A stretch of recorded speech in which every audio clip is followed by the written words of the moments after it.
නමෝ තස්ස භගවතෝ අරහතෝ සම්මා සම්බුද්දස්ස නමෝ තස්ස භගවතෝ අරහතෝ සම්මා සම්බුද්දස්ස නමෝ තස්ස භගවතෝ අරහතෝ සම්මා සම්බුද්දස්ස ගෞරවනීය මහා සංඝරත්නයන් අවසරයි පුරුදු විදියට අද දවසෙත් සන්ධ්‍යා කාලයේ සූදානම් වන්නේ පාලි භාෂා පාඩම් මාලාව ආරම්භ කරන්නට පාලි භාෂාවතරණය පළවෙනි පොත පරම පූජනීය බුද්ධදත්ත ස්වාමීන් වහන්සේ විසින් රචිත මහානීය කෘතියක්. කෘතීන් අතර ඊටා වැදගත් කෘතියක් හේතුව මම හිතන්නේ පාලි භාෂාව හදාරන පිරිස හැදෑරූ පිරිස අතරින් මේ භාෂාවතරණයේ පළවෙනි කෘතිය උපකාර කර නොගත්තු කෙනෙක් ඉන්නවා නම් ඊටා අල්ප වන්නට ඕන. ඒ තරමට මේ කෘතිය පරිශීලනීය ග්‍රන්ථයක් වනවා. එනිසා අපි අද කෙලින්ම මාතෘකාවට යොමු අභ්‍යාසයට. අවසාන දවසේ අපි කතා කළා කිතක නාමපද කර්මකාරකයේ සිදුවන අවස්ථාව. කර්මකාරක ක්‍රියා ගැන ඊට කලින් කතා කළා. ඒයින් අනතුරුව කර්මකාරකයේ සිදුවන කිතක නාමපද ගැන කතා කළා නේද? එතනදී අතීත කාලයේ යෙදෙන්නා වූ කිතක, අතීත අර්ථ දෙන්නා වූ කිතක වර්තමානයේහි පච්චුප්පන්නාර්ථ වර්තමානාර්ථ ප්‍රකාශ කරන ඒ වගේම කාලත්‍රයටම අදාළ කිතක පද කතා කළා නේද? මතකයි නේද ඒ ටික? කියන්න බලන්න. බුත්ත කියන්නේ අනුභව කළ. පක්ක පිසින ලද පිසු. වුත්ත කියන ලද කී. වන්දිත වඳින ලද. දට්ඨ දසින ලද. දසින ලද කියන්නේ මොකද්ද? දෂ්ට කරන. ඔව් දෂ්ට කළ කියන අර්ථය නේද? කහාදිත කන ලද. හට ගෙන යන ලද. ආහට ගෙනෙන ලද. පූජිත පුදන ලද. භින්න බිඳුණු බිඳින ලද. සුත ඇසුණු අසන ලද. දින්න දෙන ලද දුන්. නීත ගෙන යන ලද. පහට ගසන ලද පහර දෙන ලද. ඥාත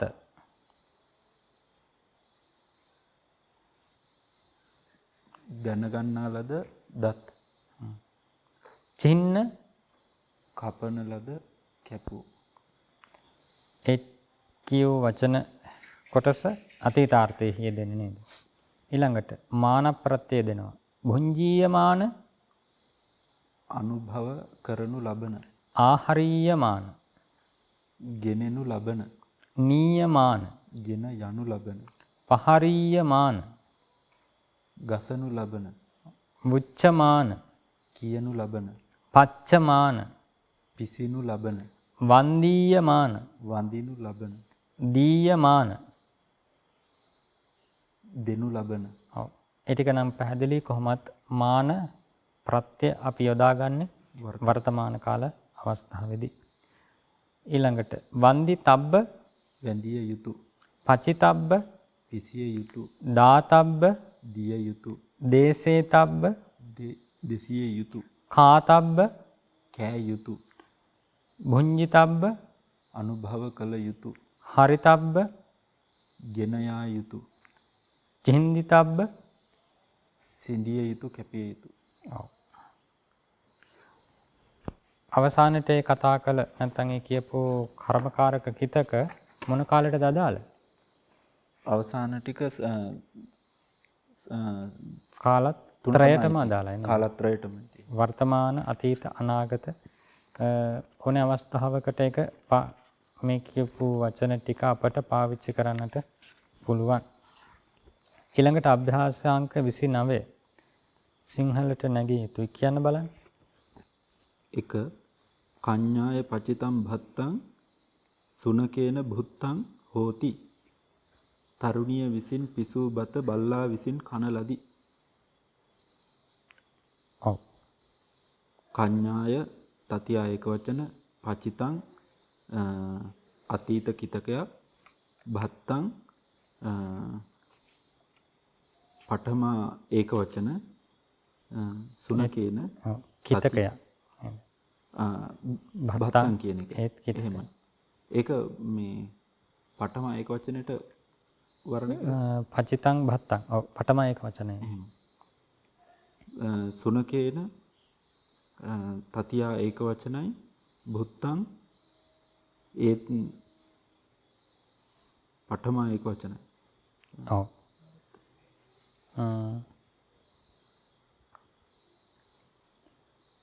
හෝති කියන්නේ වර්තමාන කාල පඨම පුරුෂ ඒක වචන ක්‍රියාපදේ. ඔව්. කඤ්ඤාය පචිතම් භත්තං සුනකේන භුත්තං හෝති. ඔය වාක්‍ය කර්තෘකාරකයට කොහොමද ගන්නෙ?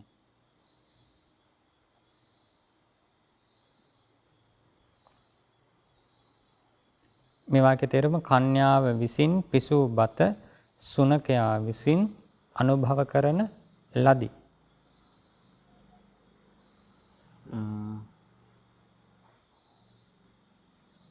කඤ්ඤා පචිතම් භත්තං සුනකේන භුත්තං හෝති. ඒක මේ පචිතම් භත්තං කියන ඒවා ဒုတိ ය ඒක වචනෙට යනවා. ඔතන දැන් සුනකේන තතියයි භක්තියක් තියෙනවා. කඤ්ඤාය තතියයි භක්තියක් තියෙනවා. එහෙමයි. ඒ දෙදෙනාගේ කවුද ප්‍රධාන වෙන්නේ? අවසානයේ කියවෙන්නේ අනුභව කිරීමක් ගැන. ඔව්. එතකොට සුනකයා තමයි ඒ ක්‍රියාවට අදාළ වෙන්නේ. එහෙනම් සුනකෝ සුනකෝ කඤ්ඤාය පචිතම් භත්තං භුත්තං හෝති. ආයි භුත්තං කියන්න බෑ. දැන් භුත්තං කියවොත් කර්මකාරකයට යනවා. මේක හරි. එතකොට ක්‍රියාවක් ගන්නට තියෙන්නේ.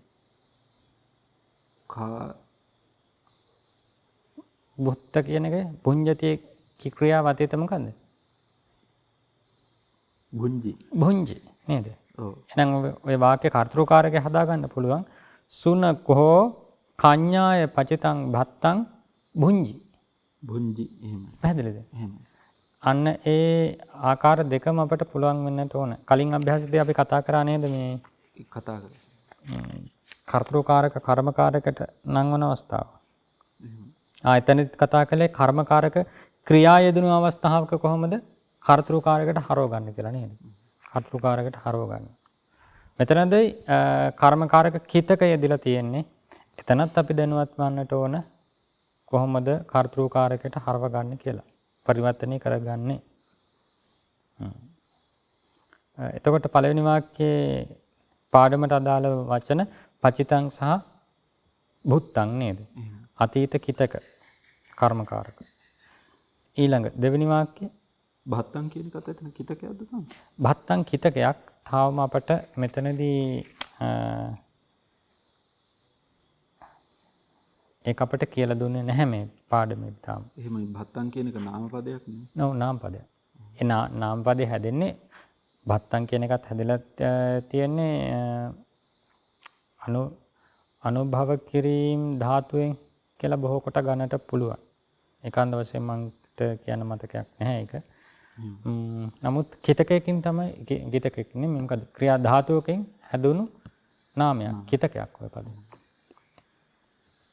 දෙක පුරිසේන චින්දීයමානෝ රුක්ඛෝ ගේහස්ස උපරි පතිස්සති. පුරුෂයා විසින් කපන ලද ගස ගේ මත වැටෙන්නීය. ඔව්. කොහොමද කියන්නේ වචන විග්‍රහය? පුරිසේන තතිය ඒක වචනයි. චින්දීයමානෝ පඨමා ඒක වචනයි. රුක්ඛෝ පඨමා ඒක වචනයි. ගේහස්ස චට්ඨි ඒක වචනයි.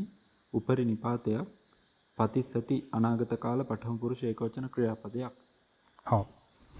ඔය වාක්‍ය පරිවර්තනය කරන්න පුළුවන්ද අපට?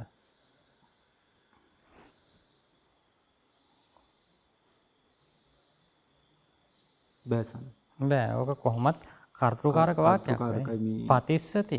එහෙනම් රුක්ඛෝ කියන එකමයි ඒකට. පැහැදිලිනේ ඒක නේද? ඊළඟ තුන්වෙනි වාක්‍යය 3 වනිතාය භුංජීයමානෝ ආහාරෝ යාචකස්සපි දාතබ්බෝ.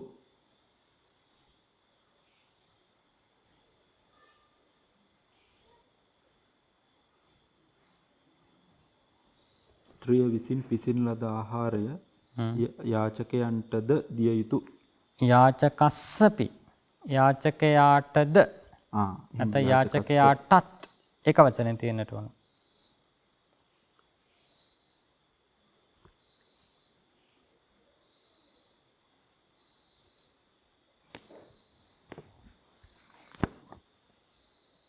වනිතාය තතිය ඒක වචනයි.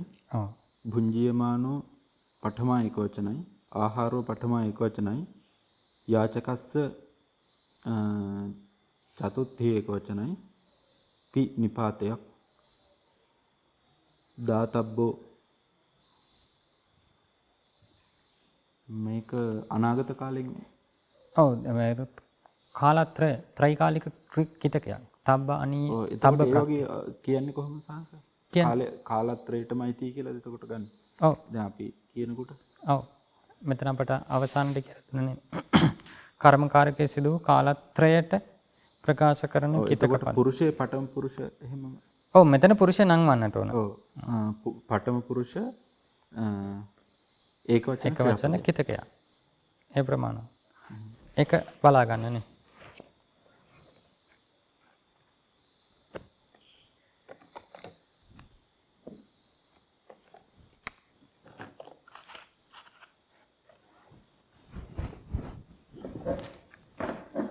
ඒකත් කර්තෘකාරකයි නේ සංස. දාතබ්බෝ කර්මකාරකයි.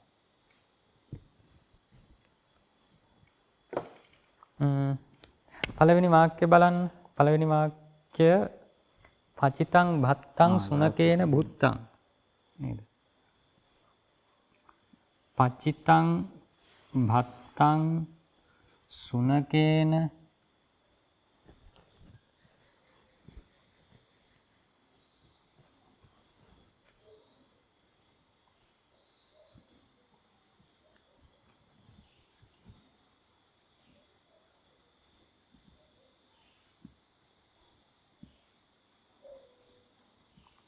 බුත්තං හොති නේද?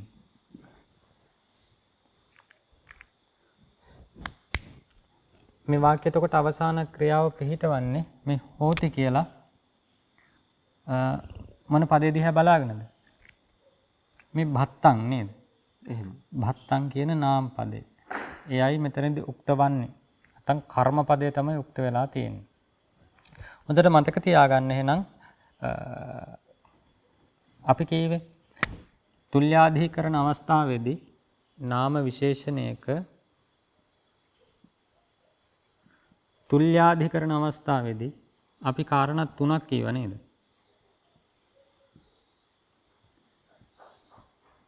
සමාන වන්නට ඕන කියලා ඉස්සලාම ලිංගය. ඊළඟට විභක්තියනේ. ඊළඟට වචනේ.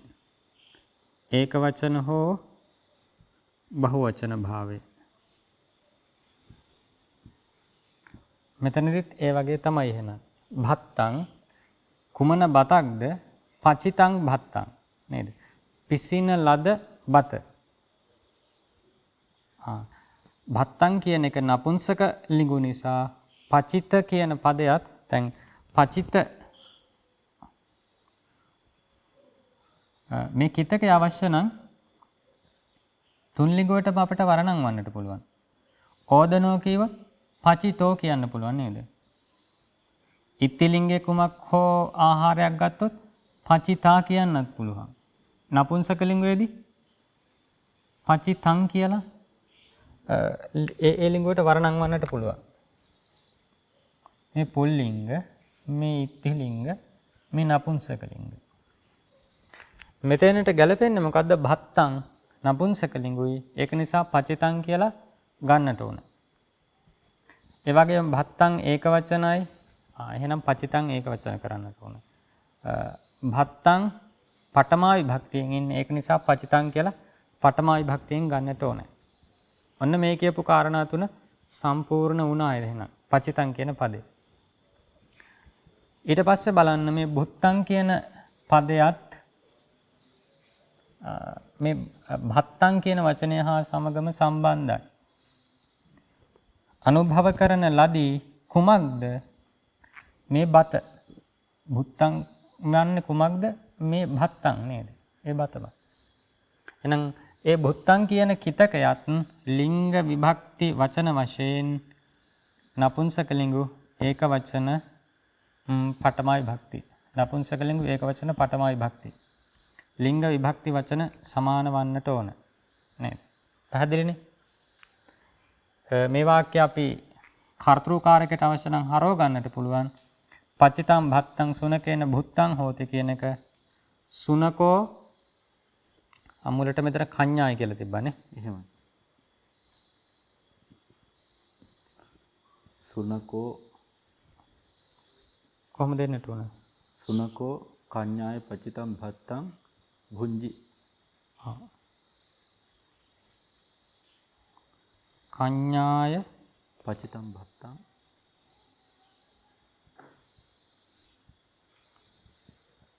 භුංජි.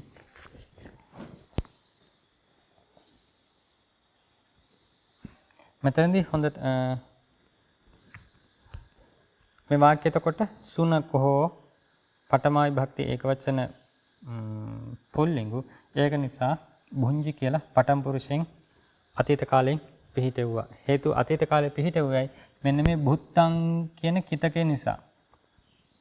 අනුභව කරන ලදී නේද? එනම් කර්තෘකාරකයේ කියවෙන්නට ඕනේ සුනකහ අනුභව කළා කියලා අතීත කාලේ. පැහැදිලි නේද? ඔන්න ඔය විදිහට එනම් මේ වාක්‍යයක් කර්තෘකාරක අවස්ථාවටත් පරිවර්තනය කරගන්නට පුළුවන් වන්නට ඕන.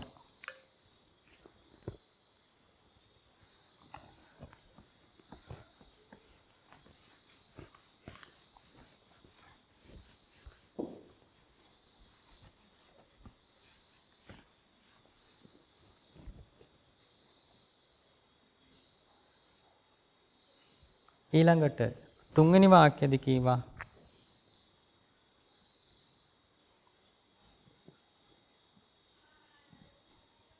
වනිතාය භුංජියමානෝ ආහාරෝ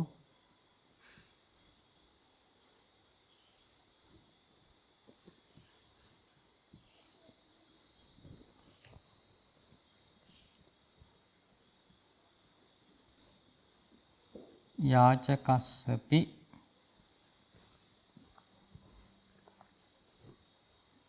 දාතබ්බෝ.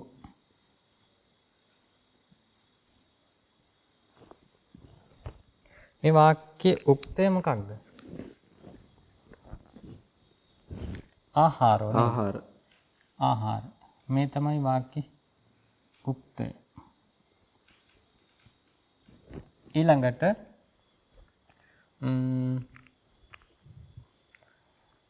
අන්න ඒ උක්තය දෙස බලාගෙන තමයි මේ ඉදිරියෙන් තියෙන භුංජියමාන කියන පදය භුංජියමානෝ වෙලා තියෙන. හේතුව ආහාරෝ කියන පදය විශේෂණය වෙලා. ඔව්. ආහාර කියන පදයට විශේෂණ වෙලා තමයි භුංජියමාන. ආහාරය කුමන ආහාරයේද? අනුභව කරනු ලබන ආහාරය. නේද? ඒක නිසා පඨමා විභක්ති ඒක වචනයි. ඊළඟට දාතබ්බෝ කුමක්ද දිය යුතු වන්නේ? මෙන්න මේ ආහාරයමයි.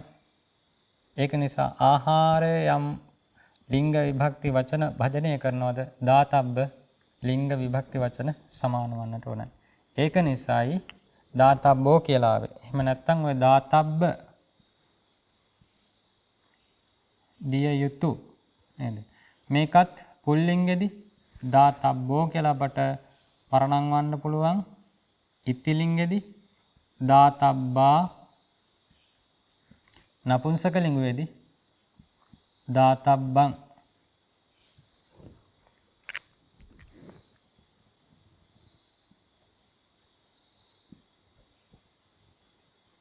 හැදෙන්නේ නේද? ඔය විදිහට තමයි එන්නට ඕන.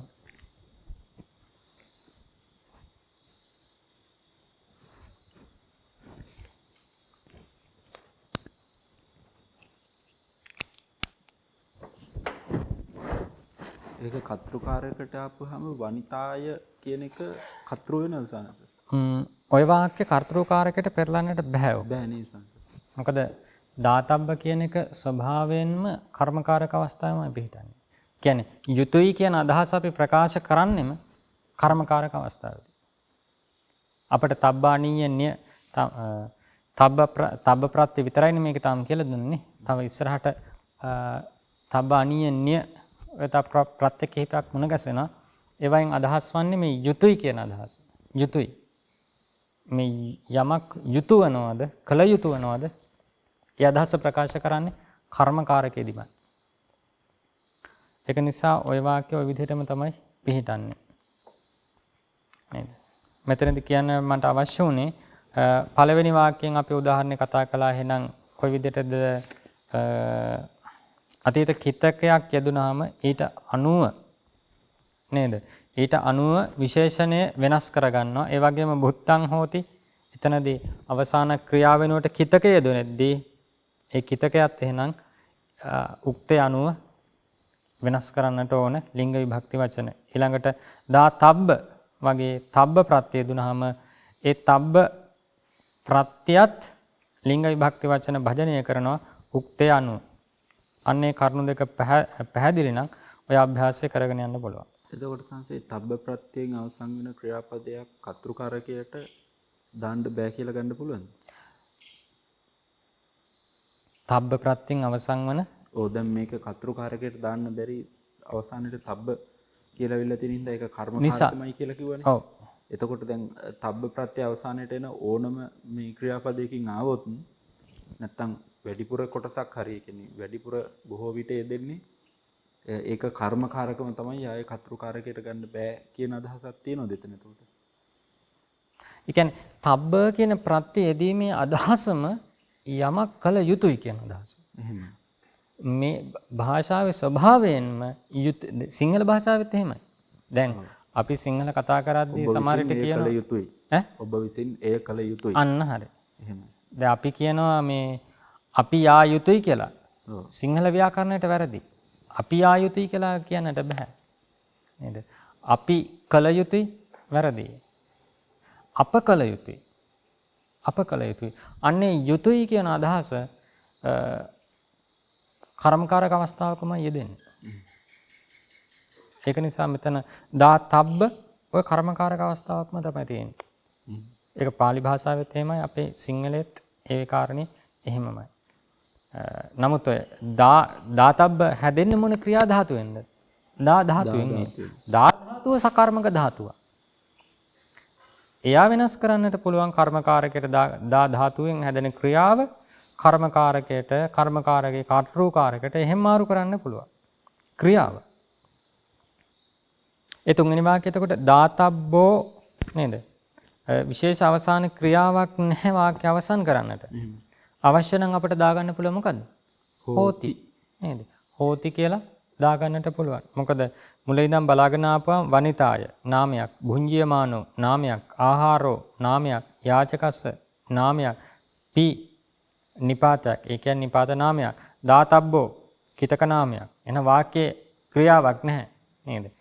නමුත් දාතබ්බ මෙන්න මේ වගේ ක්‍රියා වාක්‍ය අවසාන මේ වගේ කිතක වාක්‍ය අවසාන කාර්ය කරනවා. ඒක නිසා අවශ්‍ය නම් හෝති දාගන්න පුළුවන් නොදැම්මා කියලා ප්‍රශ්නකුත් නැහැ. ඊළඟ වාක්‍ය 4 පුත්තේහි ධීතරේහි ච මාතරෝ පිතරෝ ච වන්දිතා පූජිතාච්ච හොන්ති.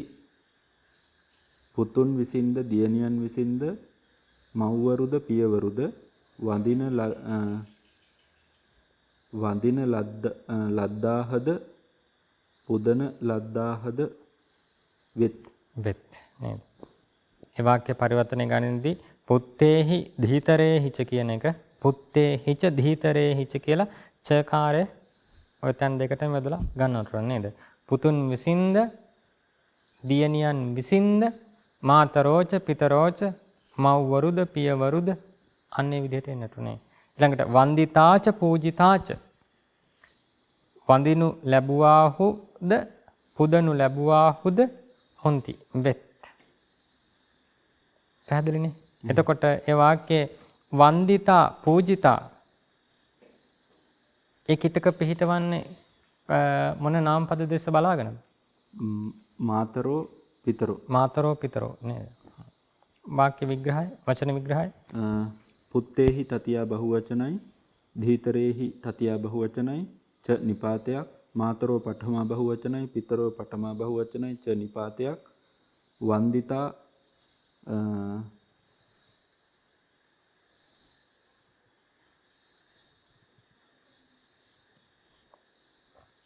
බහුවචන කිතක පදයක්. ඔව්. පූජිතා බහුවචන කිතක පදයක් ච නිපාතයක් හොන්ති වර්තමාන කාල පඨම පුරුෂ බහුවචන ක්‍රියාපදයක්. ඔව්.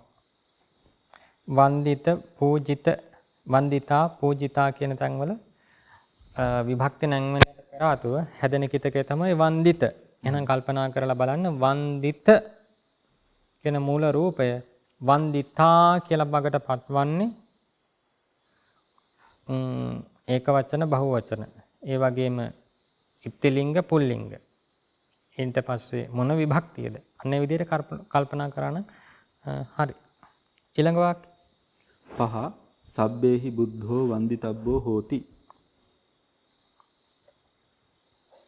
සියල්ලන් විසින් බුදුරද වැඳිය යුතු වෙයි.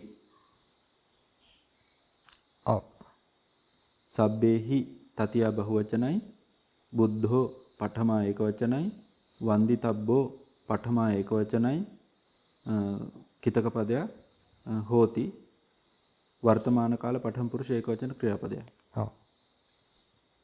එතන සියල්ලන් විසින් නේද? එහෙම නැතුව සියල්ලෝ විසින් එහෙම කියන්න බෑ. එහෙම නැතුව ඒ වගේම සියල්ලෝ බුදුන් වැඳිය යුතු එහෙම කියන්න පුළුවන්. එහෙම කියන්නට බෑ. මේකත් අර තුන්වෙනි එක වගේම තබ්බ ප්‍රත්‍ය තියෙන. එහෙමයි. ඔව්. ඒක නිසා අපි අර ඒකත් අනිවාර්යයෙන්ම කර්මකාරකෙමයි ඔව් වාක්‍ය කියන්නට ඕන. එහෙම නැත්නම් අපේ කටේ හුරුවේ තියෙනවා සියල්ලෝ බුදුන් වැඳිය යුතු. නමුත් කියවෙන්නට ඕන සියල්ලන් විසින් බුදුරද වැඳිය යුතු කියලා. ඊළඟ වාක්‍ය 6 චෝරේහි හටා අස්සා සාමකේහි පුන ආහටා හොಂತಿ. සොරුන් විසින් ගෙන යන ලද අශ්වයෝ හිමිකරුවන් විසින් නැවත ගෙන එන ලද්දාහ. ඔව් ආහටා හොಂತಿ. ගෙන එන ලද්දාහ. ඒ වාක්‍යයේ කිතක පද මොනවද? හටා ආහටා නේද? හටා ආහටා දෙක. ඔව්. හරති කියන වර්තමාන ක්‍රියාවනේ තියෙන හර ධාතුවෙන් හැදෙන්නේ. වචන විග්‍රහය කියවද? නෑ. චෝරේහි තතියා බහුවචනයි හටා පඨමා බහුවචනයි අස්සා පඨමා බහුවචනයි සාමකේහි තතියා බහුවචනයි පුන නිපාතයක් ආහටා පඨමා බහුවචනයි හොන්ති වර්තමාන කාල පඨම පුරුෂ බහුවචන ක්‍රියාපදයක්. ඊළඟ 7 සාරථිනා පහරීයමානෝ අස්සෝ සීඝං ධාවති.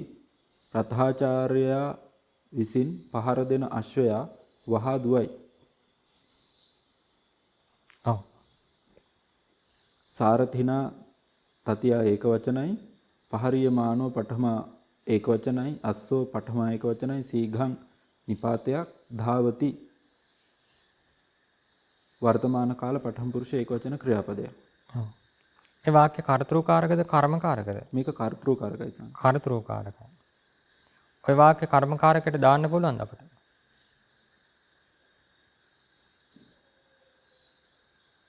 දාන්නට බෑ. ඇයි හේතුව? ඔය ධාවති කියන ක්‍රියාව අකර්මක ධාතුවක්. අකර්මක ධාතුවක්. දැන් අනුභව කරයි කියවත් ඒ අනුභව කිරීමට ලක්වන දෙයක් අපට ප්‍රකාශ වෙනව නේද? කුරුල්ලා පළතුරු කයි. කන්නේ මොනවද? පළතුරු. එහෙනම් කර්මයක් තියෙනවා. ඒ ක්‍රියාවට යටත් වන කර්මයක් තියෙනවා. හැබැයි මෙතන දුවයි කියන තැනදී දුවයි නේද? කවුද දුවන්නේ? එතන උත්තරයක් තියෙනවා. හැබැයි අර කයි කුමක්ද කන්නේ? අන්න ඒ වගේ ප්‍රශ්නයක් ඇහුවට උතන උත්තරයක් නැහැ. ඒක නිසා ධාවති කියන්නේ සකර්මක ධාතුවක් නෙමෙයි අකර්මක ධාතුවක්. අකර්මක ධාතු කොහොමත් කර්මකාරකයට පරිවර්තනය කරන්නට බැහැ. නේද? එකත් මතක තියාගන්න. ඊළඟ වාක්‍ය 8 තුම්හෙහි දානානි දාතබ්බානි සීලානි රක්ඛිතබ්බානි පුඤ්ඤානි කාතබ්බානි. ඔව් මේ පොතේ තියෙන තුම්හෙ කියලා එක හදාගන්න. තුම්හෙහි වෙන්න තුන. කොහොමද එන්නේ? තෙපි විසින් දාන දිය යුතුයද ශීල රැකිය යුතුයද පින් කළ යුතුයද වෙත්.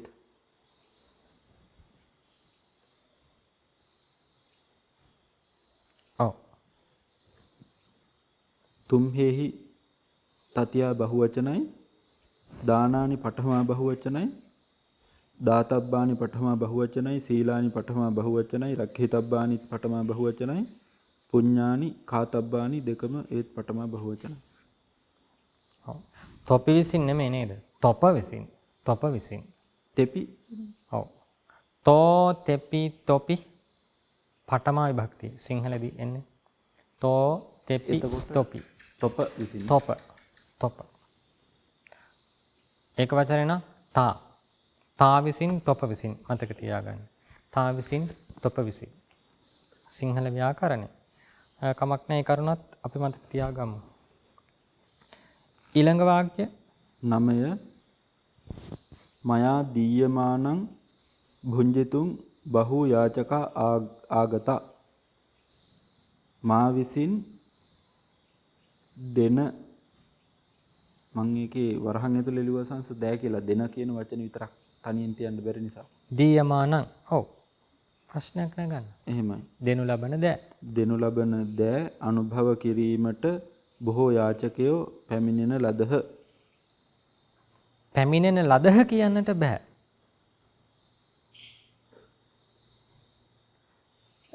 කියන්නේ ඒ ලද ලබ ධාතු දෙක අපි පාවිච්චි කරන්නෙම කර්මකාරක අවස්ථාවක් කියන්නට. නේද? දැන් ගච්ඡති කියන පදය කර්තෘකාරකයිද කර්මකාරකයිද? යයි. ඒක කර්තෘකාරකයි. කර්තෘකාරකයි. ඒකට කර්මයක් අපේක්ෂා කරනවාද? ඔව් යන තැනක් අපේක්ෂා කරනවා. නමුත් අර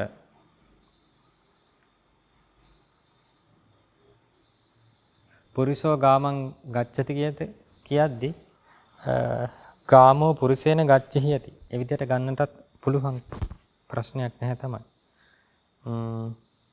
මය ආගතා කියපුවාම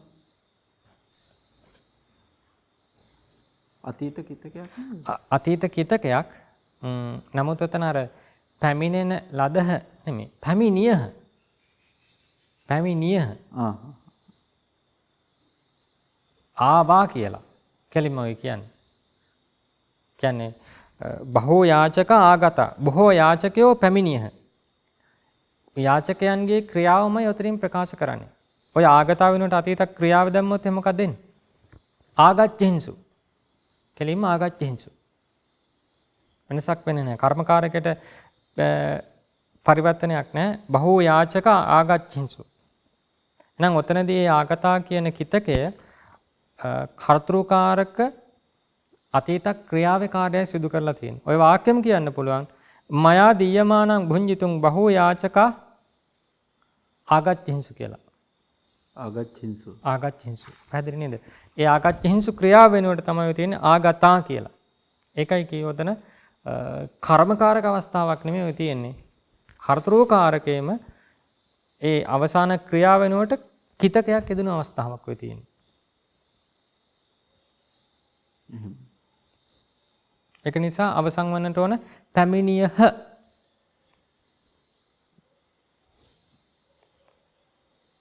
අර මං කලින් කියපු උදාහරණේ පුරිසෝ ගාමං ගච්ඡති කියලා ගත්තොත් එimhe පුරුෂයා ගමට යයි ගාමෝ පුරුෂේන ගච්ඡහි යති නේද?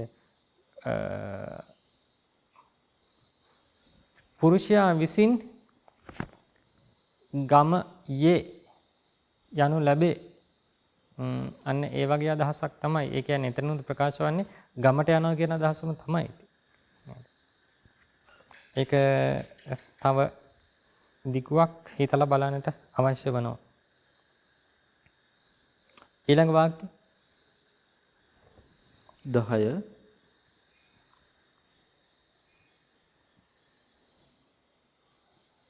වනිතා දෝවිතබ්බානි වත්තානි ආදාය නදින් ගතා.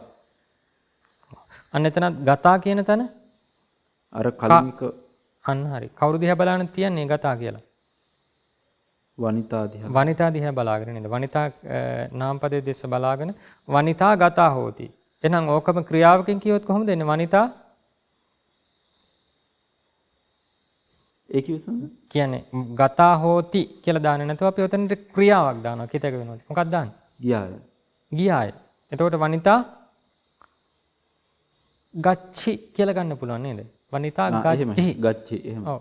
එහෙනම් ওই වාක්‍ය කර්තෘකාරකද කර්මකාරකද? මේක කර්තෘකාරකයි. අන්න කර්තෘකාරකයි. පැහැදිලිනේ කතාවනේ. එහෙම. කොහොමද ඒකේ පරිවර්තනය එන්නේ? වනිතා පඨමා ඒකවචනයි දෝවිතබ්බානි අපි තේරුම කියවේ නැහනේ. ස්ත්‍රිය සේදිය යුතු වස්ත්‍රගෙන ගඟට ගියාය. ගඟට ගියාය. වනිතා පඨමා ඒකවචනයි දෝවිතබ්බානි වත්තානි ဒ ුතියා බහුවචනයි ආදාය පඨමා ආදාය පූර්ව ක්‍රියාවක් නදින් ဒ ුතියා ඒකවචනයි ගතා අතීත කිතකයක් බහුවචන. ඔව්. බහුවචනයිද? ඒකවචනයි ගතා. ගතා. ඇයි ඒකවචන කියන්නේ? මේක ස්ත්‍රීලිංගෙන් තියෙන්නේ. අන්න හරි. ගත කියන කිතකය පුල්ලිංගයේ හා සමග යෙදුනොත් පුරිසෝ ගතෝ. ගතෝ. වනිතා ගතා. ගතා. නේද? ඊළඟට නපුංසකලිංගුවේ ගතං. ගතං කියලා එනවා. ඊළඟ 11 යුවතියෝ මාතුයා වුත්තං කතං සුත්වා කඤ්ඤාය නීයමානානි පුප්පානි න ගන්හින්සු. යුවතිහු මව විසින් කියන ලද කතාව අසා තරුණිය ගෙන යනු ලබන මල් නොගත්හ.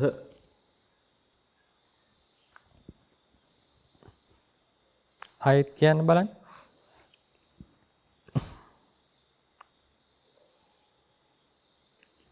යුවතිහු මව විසින් කියන ලද කතාව අසා. ඔව්. කියන ලද කියන්නම පුළුවන් නැත්නම් ඒක කියෝ කතාව අසා. එහෙමයි කියු එහෙම කියන්න පුළුවන්. අසා තරුණිය ගෙන යනු ලබන. ඔව් එතන අපි තරුණිය විසින් කියලා ගමු නේද? කඤ්ඤාය. එහෙම. තරුණිය විසින් ගෙන යනු ලබන මල් නොගත්හ. නොගත්හ. එහෙම තමයි එන්නට ඕන. නීයමානානි පුප්පහානි අනමාන ප්‍රත්‍ය දෙක. එහෙම. නීයමාන වර්තමාන හිතකයක් හැබැයි මේ කර්මකාරක අවස්ථාව. පුප්පහානි මොන මල්ද? නීයමානානි පුප්පහානි. ගෙන යනු ලබන මල්. අන්නේ අදහසයි තියෙන්නේ. වාක්‍ය විග්‍රහය ඒක සංස කර්මකාරකයි ගන් හිංසු කියලා ක්‍රියාපදේ සාමාන්‍ය විදිහටම අතීතයෙන් ඇවිල්ලා තියෙනවා. ඔව්. වාක්‍ය අතර තියෙනවා අතර මැද තියෙනවා කර්මකාරක වචන. හිතක. හැබැයි සම්පූර්ණ අදහස බැලුවොත් උතන තියෙන්නේ යුවතියෝ ගන්හින්සු. ඔච්චරයි ওই වාක්‍ය අදහස. එහෙම. යුවතියහු ගත්හ. නැත්නම් න ගන්හින්සු නොගත්හ. අන්නේ නොගත්හ කියන වචනය තමයි කුමක්ද කියලා තමයි වාක්‍ය මැදින් විග්‍රහ කරන්නේ. මාතුයා බුත්තං කතං සුත්වා කඤ්ඤාය නීයමානානි පුප්පහානි නේද? ඒ සේරම ක්‍රියාව හා සමග සම්බන්ධ කරලා ගන්නට පුළුවන්. ඒක නිසා වාක්‍ය ප්‍රධාන අදහස යුවතියෝ ගන්හින්සු යුවතීහු ගත්හ. ඒක නිසා ඔක කර්තෘකාරකයිනේ. 12 අම්හෙහි දින්නානි ඒක අපි වචන විග්‍රහය කියවන. නෑනේ. යුවතියෝ පඨමා ඒක වචනයි, මාතුයා තතියා ඒක වචනයි, වුත්තං කතං ද්විතියා ඒක වචනයි, සුත්වා පූර්ව ක්‍රියාවක් කඤ්ඤාය තතියා ඒක වචනයි, නීයමානානි පුප්පානි ද්විතියා බහුවචනයි, න නිපාතයක් ගන්හින්සු අතීත කාල පඨම පුරුෂ බහුවචන ක්‍රියාපදයක්. ඊළඟ 12 අම්හෙහි දින්නානි වත්තානි භික්ඛූහි නීතානි හොಂತಿ. අප විසින් දුන් වස්ත්‍ර භික්ෂූන් විසින් ගෙන යන ලද්දාහ. ඔව්. ඒ වාක්‍ය කර්තෘකාරකද කර්මකාරකද?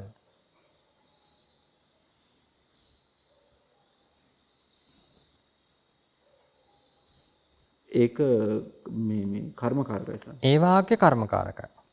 ඒ හේතුව භික්ෂූන් විසින් ගෙන යන ලදී. ලැබූහ නේද? ලදහ.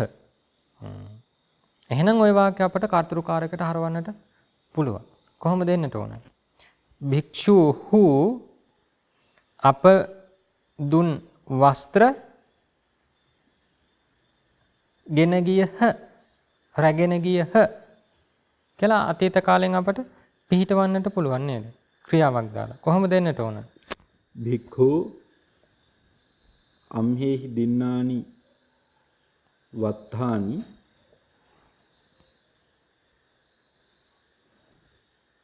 හරින්සු. ඔව්. ගෙන ගියහ. එහෙම ගන්නට පුළුවන්.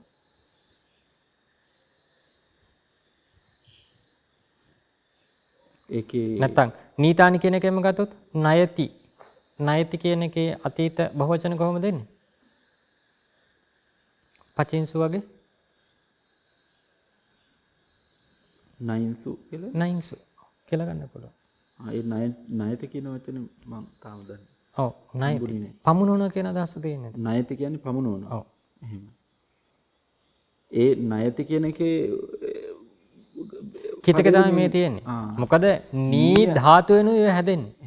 නී ධාතුවෙනුයි නේති ණයති ඔය ක්‍රියාව හැදෙන්නේ නී ධාතුවෙන්.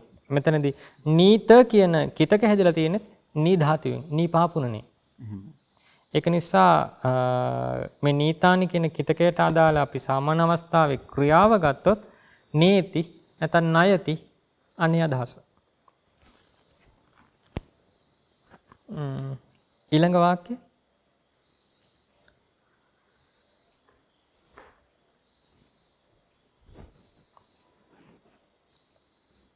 ඒක පරිවර්තනය කරලා කලේ නැද්ද කියමු එහෙනම් ප්‍රශ්න අම්හෙහි තතියා බහුවචනයි දින්නානි වත්තානි පඨමා බහුවචනයි භික්ඛූහි තතියා බහුවචනයි නීතානි පඨමා බහුවචනයි හොಂತಿ වර්තමාන කාල පඨම පුරුෂ බහුවචන ක්‍රියාපදයක්. ක්‍රියාව. ඊළඟ 13 හීයෝ අහිනා දට්ඨෝ බාලෝ වෙජ්ජස්ස සම්තිකං නීතෝ හෝති. ඊයේ සර්පයා විසින් දෂ්ඨ කළ දරුවා වෙදාගේ සමීපයට ගෙන යන ලදී. ඔව්. නීතෝ ගෙන යන ලදී නේද? දසින ලද. දෂ්ඨ කරන ලද. බාලෝ.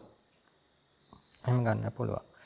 වාක්‍ය විග්‍රහය හීයෝ නිපාත පදයක් අහිනා මොන නිපාතයක්ද ඒක? කාලාර්ථ නිපාතය. කාලාර්ථ නිපාතයක්. අහිනා තතියා ඒක වචනයි. දට්ඨෝ බාලෝ පඨමා ඒක වචනයි. වෙජ්ජස්ස චට්ටි ඒක වචනයි. සන්තිකං ဒ ුතියා ඒක වචනයි. නීතෝ පඨමා ඒක වචනයි. හෝති වර්තමාන කාල පඨම පුරුෂ ඒක වචන ක්‍රියාපදයක්. ඔව්. ඒක පැහැදිලි නේද? කර්මකාරකයේ තියෙන්නේ විජ්ජස්ස සන්තිකං නීතෝ නම් කර්තෘකාරයකට ඔක පරිවර්තනය කරන්න පුළුවන් කලින් වාක්‍ය වගේමයි. ලොකු වෙනසක් නැහැ. කලින් වාක්‍ය නීතානි කියලා බහුවචනෙන් මෙතන නීත කියලා ඒක වචනෙන් කොහොම දෙන්නට ඕනේ නං?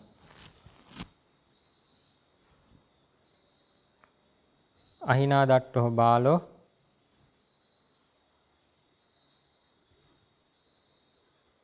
ආයි වාක්‍ය වැදගත්. ඒක තමයි මට ඒක තේරෙන්නේ. ඔව්. බලාගෙන හිටියට. ඒක තමයි. හීයෝ අහිනා දට්ඨෝ බාලෝ වෙජ්ජස්ස සන්තිකං නීතෝ හෝති. ඔන්න ඔය වාක්‍යයෙන් අපිට හරි වැදගත් අදහසක් ගන්න පුළුවන්. ඔය වාක්‍යයේ නීතෝ හෝති නේද? පමුණුවන ලදී. කවුද මේ පැමිණවීම ක්‍රියාව කරලා තියෙන්නේ? ඒ ක්‍රියාව කරපු කෙනෙක් නෑ. වාක්‍ය දීලා නැහැ. අන්න ඒකයි කර්මකාරක වාක්‍ය රටාවේ විශේෂත්වය. අපි කර්තෘකාරකය පාවිච්චි කරන්නේ නැතුව කර්මකාරක වාක්‍ය රටාව පාවිච්චි කරන්නේ ඇයි? අපට එතනදී වැදගත් වෙන්නේ කර්තෘ නෙමෙයි කර්මය නිසා. කර්මය. මේ තියෙන්නේ කර්මකාරක අවස්ථාවක් කර්මයයි වැදගත් කර්තෘ වැදගත් නැහැ. ඒක නිසා කරපු කෙනෙක් මේ වාක්‍ය දීලා නැහැ. ඒක නිසා අපිට මේ වාක්‍ය කර්තෘකාරකයට පෙරලන්නට හැකියාවක් නැහැ. හේතුව ඔය වාක්‍ය කර්තෘ දීලා නැහැ. දීලා නැති නිසා. දීලා නැහැ. ඉතින් කර්තෘ දෙන්නේ නැතුව කර්තෘකාරකයක් බහැන කොහොමද? ගෙනිච්ච කවුද කියලා නැහැ. අන්න ඒ ඔය ක්‍රියාව කරන කෙනා නැහැ. පැහැදිලි නේද අදහස? එහෙමයි. ඊළඟ වාක්‍ය 14 භික්ඛූහි ධම්මෝ දේසේ තබ්බෝ මනුස්සේහි සුනිතබ්බෝච හෝති. භික්ෂූන් විසින් ධර්මය භික්ෂූන් විසින් ධර්මය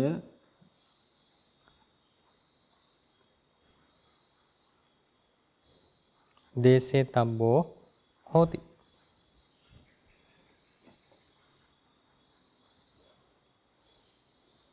ඒක මම මේ පරිවර්තනය කරලා තියෙන මෙහෙම සංස භික්ෂූන් විසින් දෙසිය යුතු ධර්මය මිනිසුන් විසින් ඇසිය යුතුද වෙයි කියලා. ගන්න පුළුවන්. භික්ඛූහි ධම්මෝ දේසේ තබ්බෝ. භික්ෂූන් විසින් කොහොමද කිව්වේ? දෙසිය යුතු ධර්මය. ඔව්. දෙසිය යුතු ධර්මයේ මිනිසුන් විසින් ඇසිය යුතු වෙයි. ගන්නට පුළුවන් එහෙම.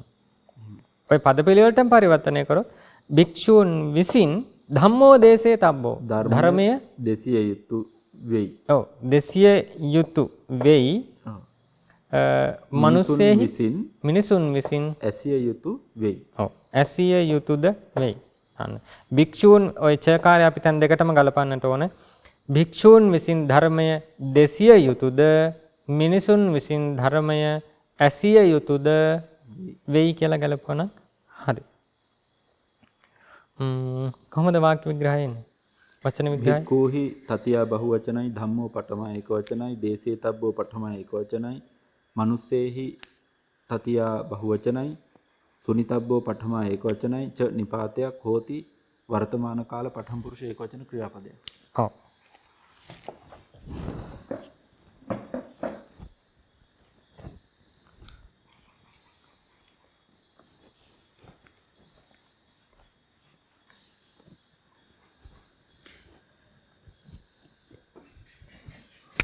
මෙහෙම කියනව නේද? ස්වාඝාතෝ භගවතා ධම්මෝ භගවතෝ ධම්මෝ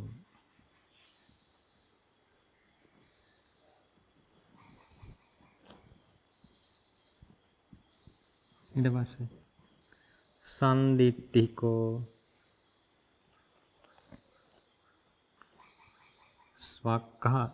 ස්වා කියලා දීර්ඝය සන්දිට්ඨිකෝ අකාලිකෝ ඔය විදිහට දිගට යනවා නේද? අකාලිකෝ එහි පස්සිකෝ පනයිකෝ. මට අවශ්‍ය වුණේ දැන් කරපු පාඩම ගැන හිතලා කියන්න බාන්න. භගවතා කියන වචනේද හරි? භගවතෝ කියන වචනේද? හරි.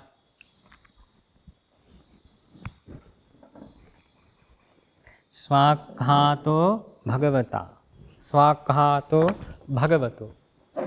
පේන විදිහට නම් භගවතෝ තමයි හරි. ඔව්. එතකොටයි භගවතා වුණේ ඒක. අපි සාමාන්‍යයෙන් ගාථා සජ්ජායනයේදී පාවිච්චි කරන්නේ මොකද්ද? භගවතා කියන එක. ඔව්. ස්වාක්ඛාතෝ භගවතා ධම්මෝ. භගවතා තමයි හරි. භගවතෝ නෙමෙයි. ඇයි හේතුව? ස්වාක්ඛාතෝ දැන් මෙතනින් කියන්නේ මොකද්ද? ස්වාක්ඛාතෝ භගවතා ධම්මෝ සම්දිට්ඨිකෝ අකාලිකෝ එහිපස්සිකෝ ඕපනයිකෝ භගවතා පච්චත්තං. කියන්නේ චට්ටි ඒකවචන පදයක්ද සංස? භගවතා කියන්නේ ඔව්. මොන ශබ්දෙන්ද මේන්නේ? ගුණවන්ත ශබ්දය වගේ. ගුණවතා ගුණවන්තේන එනම් පඨම ඒකවචනනේ. මේ තියෙන්නේ භගවතා කියන්නේ තතියා ඒක වචන කිතක පදයක්. එහෙම. එහෙනම් මේ වාක්‍ය කර්මකාරකයිද කර්තෘකාරකයිද? කර්තෘකාරකයි. නෑ කර්මකාරක. කර්මකාරක අවස්ථාවක් තියෙනවා. භගවතෝ වුණොත්. ඔව්. ධර්මයේ ගුණ කියවෙන ගාථාව කර්මකාරකයි. එහෙම භගවා වුණොත් කර්තෘකාරකයි. ඔව්. ඒක නිසා කර්මකාරක නිසා ස්වාක්ඛාතෝ භගවතෝ කියවොත් අදහසක් එන්නේ නැහැ ඒක. එහෙම. ඒ කියන්නේ අදහසක් එන්නේ නැහැ කියන්නේ අපට ඒ ගාථාව අවසන් කරන්නට බෑ අර්ථය අරගෙන. ඒ කියන්නේ භගවතෝ ධම්මෝ භාග්‍යවතුන් වහන්සේගේ ධර්මයේ ස්වාක්ඛාතයි සම්දිට්ඨිකයි අකාලිකයි අන්න එහෙම අදහසක් එන්නේ. නමුත් ඕකෙන් කියවෙන්නට ඕන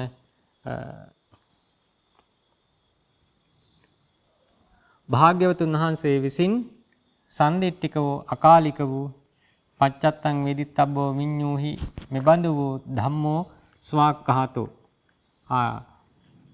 භාග්‍යවතුන් වහන්සේ විසින් දේශිත ධර්මය නැත්නම් මනාකොට දේශිත ධර්මය මෙන්න මේ ಗುಣ ටික තියෙනවා කියන අදහසයි කියන්නේ. නේද? පැහැදිලිද කියපු එක? භාග්‍යවතුන් වහන්සේ විසින්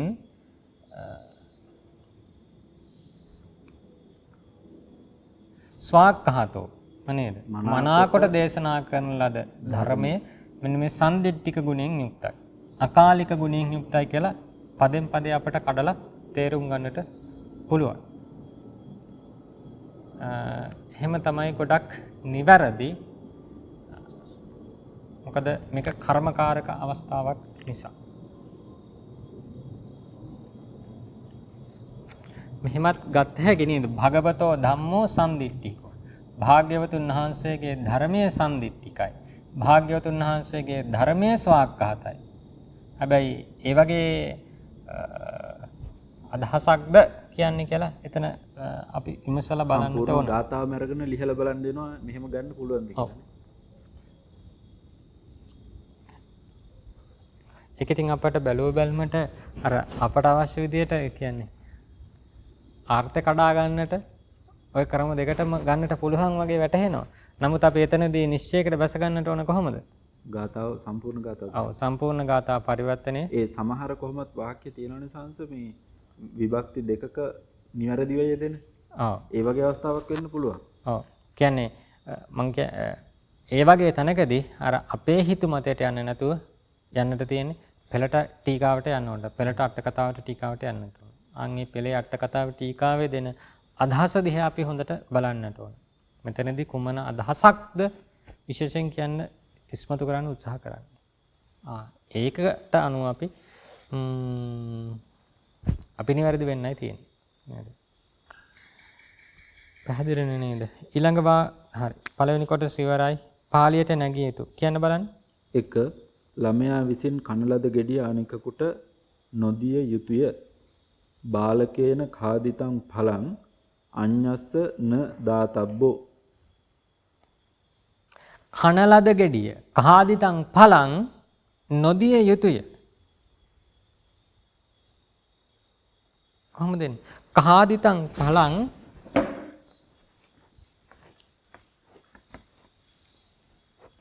න දාතබ්බං අන්න හරි. න දාතබ්බං. ખાදිතං ඵලං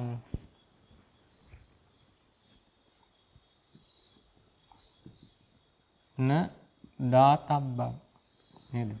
ඇයි දාතබ්බං උනේ? මේ කාදිතං පලංමනේ මෙතන කියවෙන්නේ සංස. කහාදිතං පලං නේ නපුංසක ඒක වචනයි. ඒක නිසා තබ්බ ප්‍රත්‍යයෙන් හැදුණු මේ හිතකයත් නපුංසක ඒක වචනේ පිටවන්නට ඕන.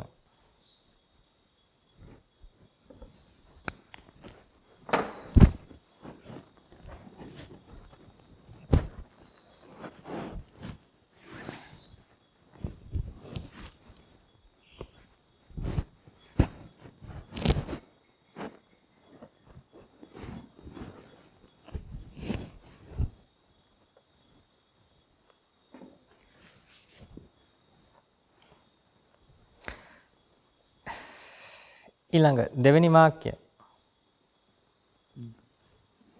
ගොවියන් සිව් දෙනෙකුන් විසින් ඔවුන්ගේ ගොනුන් සමග කෙත සීසෑ යුතුය. චතුහි කස්සකේහි තේසං ගෝනේහි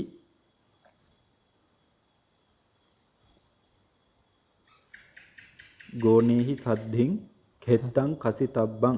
අන්න කෙත්තං කසිතබ්බං නේද? කෙත සීසෑ යුතුයි. කසිතබ්බං. ඇයි කසිතබ්බං උනේ? කෙත්තං නපුංසක ඒක වචනේ. අන්න ඒකයි හේතුව නේද?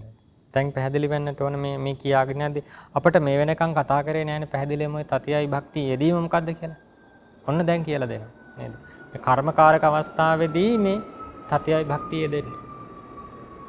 ඊළඟ වාක්‍ය 3 සතුරෙකු විසින් පහර දෙනු ලැබූ මිනිසා කල යුතු දෙයක් නොදැන කුඹුර සරස දිව්වේය. අරිනා පහටෝ මනුස්සෝ කාතබ්බං න ජානිත්වා කෙත්තස්ස තිරියං ධාවි. ඔව් කෙත්තස්ස තිරියං ධාවි. එතකොට මිනිසා කුමන මිනිසාද? පහටෝ මනුස්සෝ. පහටෝ මනුස්සෝ. කල යුතු දෙයක් කියන්නට තබ්බ ප්‍රත්‍ය දාලා කාතබ්බං කත්තබ්බං නේද? එවං ජාතේන මච්චේන කත්තබ්බං කුසලං බහුං. කල යුතු කියන අදහස. එතන න ජානිත්වා කියලා කියන්නත් පුළුවන් නැත්නම් අජානිත්වා කියන එකත් ගන්න. අජානිත්වා කියලා ගන්න පුළුවන්. ඊළඟ වාක්‍ය 4 ධනවත් වෙලෙන්දා විසින් දෙනු ලබන දාණය ලබා ගැනීමට බොහෝ යාචකයෝ ආහ.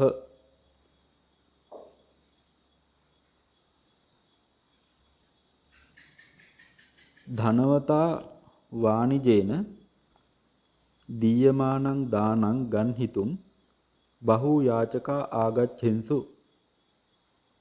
ඔව්. අන්න එතනදී දානේ කුමන දානේද? දෙනු ලබන දානේ නේද? දුන් දානේ නෙමෙයි දෙනු ලබන. එහෙනම් වර්තමාන කර්මකාරක කිතකය පාවිච්චි කරන්නට ඕන දීයමානං දානං ලබිතුම් නැත්තම් ලද්දුම් නේද? ගන්හිතුම් ගැනීමට බොහෝ යාචකෝ ආහ. ඒ ටික පැහැදිලිනේ නේද? ඊළඟ වාක්‍ය 5 තොපගේ මව්පියවරු තොප විසින් වැන්ද යුත්තෝද පිදිය යුත්තෝද වෙති. තුම්හං මාතා පිතරෝ තුම්හෙහි වන්දිතබ්බෝච පූජිතබ්බෝච හොಂತಿ. වන්දිතබ්බෝච නේද? ඔතන වැන්ද යුත්තෝ කියලා සිංහලෙන් තියන්නේ ඒක වචන නෙමෙයි නේද? මව්පියවරු බහු වචන රූපයක් තියෙනවා. එහෙමයි. මං වන්දිතබ්බාච පූජිතබ්බාච කියලා තියෙන්නේ මං වැරදිට කිව්වේ. ඔව්. වන්දිතබ්බාච බහු වචනෙන් ලියලා තියෙනවා. ඔව්. පූජේතබ්බාච හොಂತಿ. අවසාන ඒ හේතුව මව්පියවරු බහු වචනයි. එහෙම. ඒකේ ස්වාමීන් වහන්සේ පූජිතබ්බා කියන එක පූජේතබ්බා කියලා ගන්න හැකියාවක් තියෙනවා. පූජිතබ්බ පූජේතබ්බ දෙකම යෙදෙනවද? පූජිත නේද? පූජිත කියන රූපයක් තියෙනවා. පූජේතබ්බ එහෙම රූපයකුත් තියෙනවා. පූජේතබ්බ අපට හම්බුණා නේද? හම්බුන්නේ නැද්ද? පූජේතබ්බ කියන එක මෙතන නම් දීලා නැහැ. නමුත් මේ පූජේතබ්බ කියන එක සාමාන්‍යයෙන් හරි පුරුදුයි ඒ වචනේ නේද? එහෙම මං හිතන්නේ දෙකම යෙදෙනවා. අර මේ එකම වචන පාලේති පාලයති වගේ යෙදෙන්නේ. ඔව්. ඒ වගේ මොකද තබ්බත ඔය ප්‍රත්‍ය දෙකම එකාසු වන්නේ පූජ ධාතුව. එතකොට ධාතුවෙන් පරවත ප්‍රත්‍ය එකාසු වුණාම පූජිත කියලා එක අවස්ථාවක් හදන්න පුළුවන්. ඊළඟට තබ්බ ප්‍රත්‍ය එකාසු වුණාම පූජිතබ්බ කියලා හදන්නට පුළුවන්. ඊළඟට විකරණය ලොප් නොවුනාම පූජේ තබ්බ කියලා හදා ගන්නත් පුළුවන්. අර අදාළ විකරණය ලොප් වූ අවස්ථාව සහ ලොප් නොවූ අවස්ථාවේ කතා කරන්නේ ඇත්තටම. පූජේති දැන් පාලේති කියන රූපය හදා ගන්නට ප්‍රථමයෙන් තියෙන පාල ධාතුවනේ. එහෙමයි. පාල ධාතුව.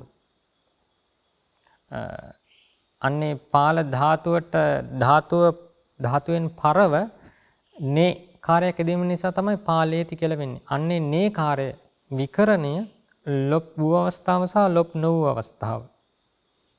එතකොට රූප දෙකක් නිර්මාණය කරගන්න පුළුවන් වෙනවා, හැදෙනවා. මේකේ පූජිත පූජේති කියලා දෙකක් පෙන්නනවා. මේ පූජේති කියනක නම් වර්තමාන ක්‍රියාව, පූජිත කියන්නේ අතීත ක්‍රියාව. ඔව් පූජිත. පිදුණු ලැබු. මෙතන ඔක්කොම නැහැ නිසා. ඔව්. බලන්න අන්න ඒ වගේ තැන් ඒකාන්තයෙන් හරි කියලා නිශ්චයකට බැස ගන්නට එපා. පෙළේ යදිලා තියෙනවා. අන්නේ තැනක් සොයාගෙන යන්න. ඒ වගේ තැනක් සටහනක් තියාගෙන යන්න තියෙනවා. මොකද අර ව්‍යාකරණයේ තුල හැමදාම කියන්නේ අපි ව්‍යාකරණයෙන් වචනයක් හැදුවා කියලා බලාපොරොත්තු වෙන්නට බෑ මේක ඒකාන්තයෙන් පෙළ යට කතාවේ තියෙයි කියලා. එහෙම කියන්නට බෑ. නේද? ඒකයි අර සමහර ක්‍රියා වචන වර්ණන් වද්දී හරි අමුතුයි ඒවා. මොකද ව්‍යාකරණයට හරි වුණාට ඒ වගේ නියාකාරයට වචන වර්ණන් විලා නැහැ පෙළ යට කතාව. එහෙමයි සංසාර අපිට නිතරම හම්බුන අර රුක්ඛ කියන වචනේ රුක්ඛෝ රුක්ඛා කියලාත් වර්ණගෙනවා. රුක්ඛං රුක්ඛානි කියලා නපුංසකෙත් වර්ණගෙනවා. ඔව් නපුංසකේ තියෙන අවස්ථාවක් තියෙනවා. එකම වචනේ නමුත් දෙකේම වර්ණගිලා තියෙනවා. පෙළේම හොයලා බැලුවම පෙළේ තියෙන ඒ වචන දෙකම. බොහෝ කොට මේ නපුංසකේනුයි දෙකෙන්ම වර්ණ කරලා තියෙනවා. ශබ්දකෝෂවල එන්නේ පුල්ලිංග අවස්ථාව. පුල්ලිංග අවස්ථාව තමයි දාලා තියෙන්නේ. ඊළඟ 6 ගුරුවරයා කී දේ ඇසූ ශිෂ්‍යයෝ කියයුත්තක් නොදැක්කාහ. ගරුණා වුත්තං සුතා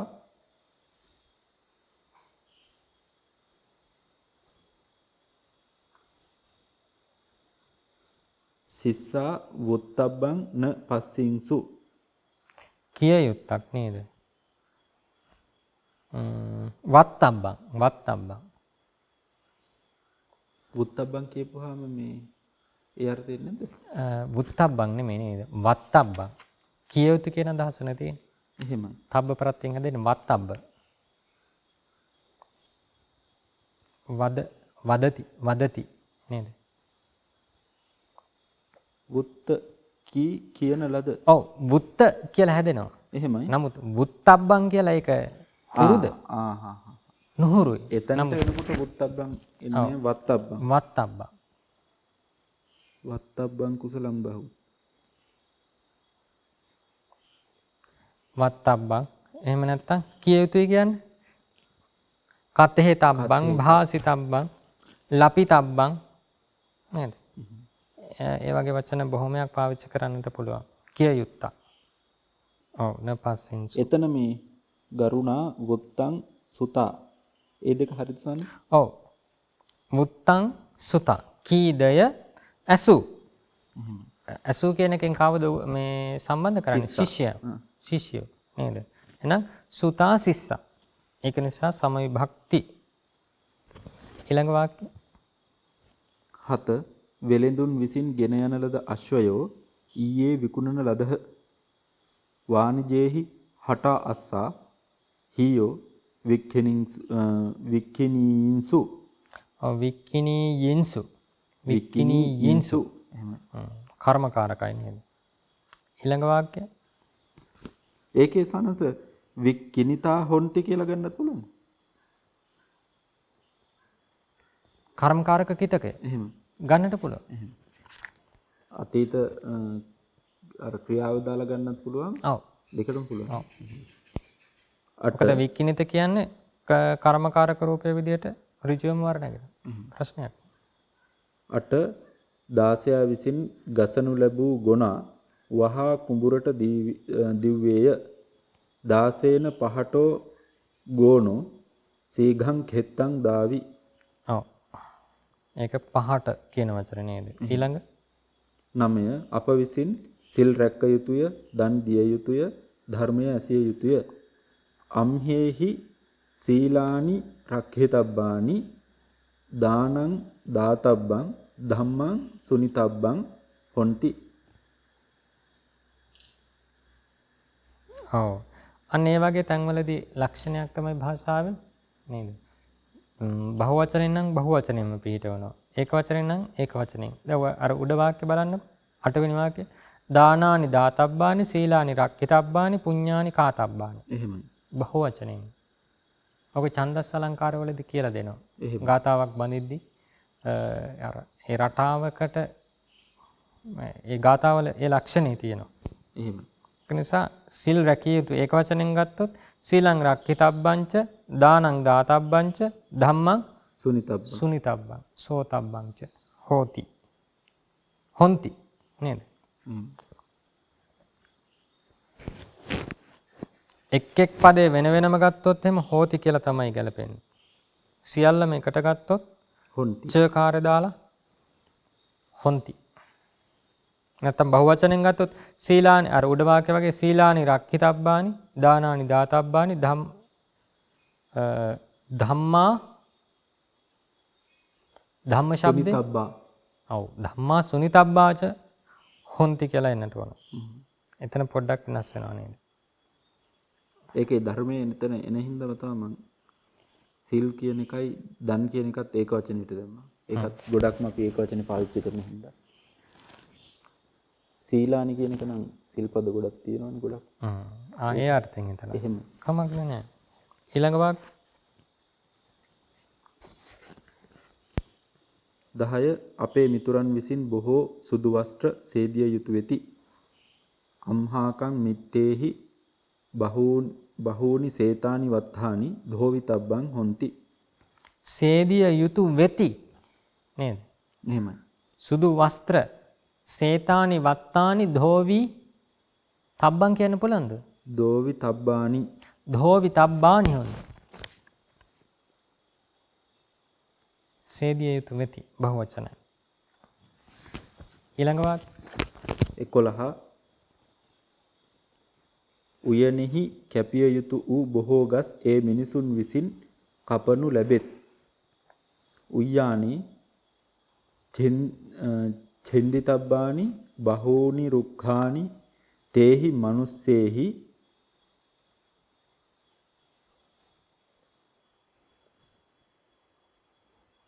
ඡින්දිතා හොಂತಿ කියලා තියෙන්නේ අරගෙන තිනවා. එතන ඡින්දිතානි හොಂತಿ. ඔව් බහූ රුක්ඛානි කියලා ගත්තොත් ඡින්දිතානි එන්නට ඕන නේද? අයිත් කියන්න බලන්න වාක්‍ය. උయ్యాනි ඡින්දිතබ්බානි බහූනි රුක්ඛානි. ඔව්. අන්න නපුංසකෙන් ගත්ත නේද? එහෙමයි. තේහි මනුස්සේහි ඡින්දිතා හොಂತಿ. එතන ලිංගයේ වෙනස් වචනේ නම් හරි. ඔව්. ඡින්දිතා නැත්තම් ඡින්දිතානි. ඡින්දිතානි හොಂತಿ. ඊළඟට අපි කියවොත් පුල්ලිංග බහුවචනෙන් ගත්තොත් උయ్యాනි ඡින්දිතබ්බා භවෝ රුක්ඛා තේහි මනුස්සේහි ඡින්දිතා හොಂತಿ. ඡින්දිතා හොಂತಿ. ඡින්දිතා හොಂತಿ. පැහැදිලි නේද? ඊළඟ වාක්‍ය 12 ඔවුන් විසින් කපන ලද ගස් ඇතුන් විසින් අදිනු ලැබෙත්. තේහි චින්නානි රුක්ඛානි හත්ථීභි ආකඩ්ඨිතා හොಂತಿ. අයිත් කියන්නේ තේහි චින්නානි රුක්ඛානි හත්ථීභි ආකඩ්ඨිතා හොಂತಿ.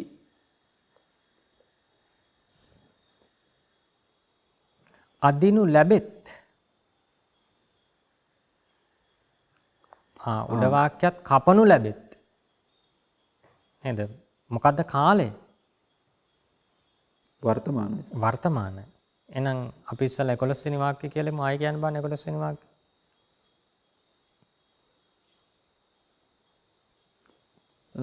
උයනෙහි කැපිය යුතු වූ බොහෝ ගස් ඒ මිනිසුන් විසින් කපනු ලැබෙත්.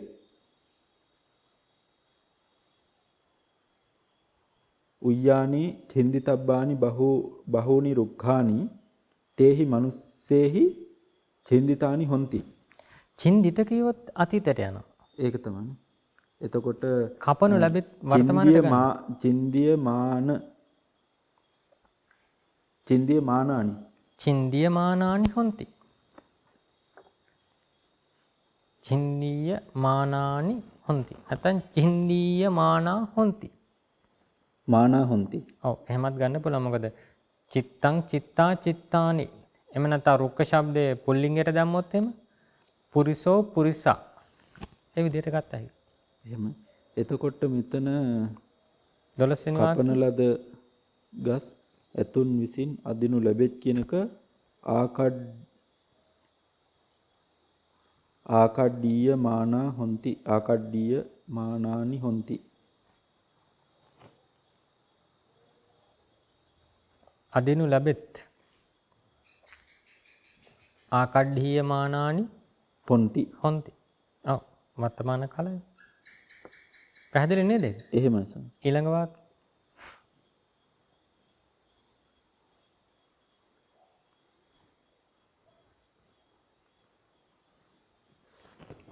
13 අප විසින් පිසින ලද බත කුඹුරෙහි සිටින්නන්ට ගෙන යා යුතුය.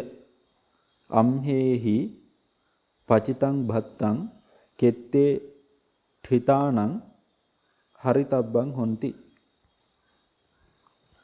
ආයත් කියන්න බලන්න.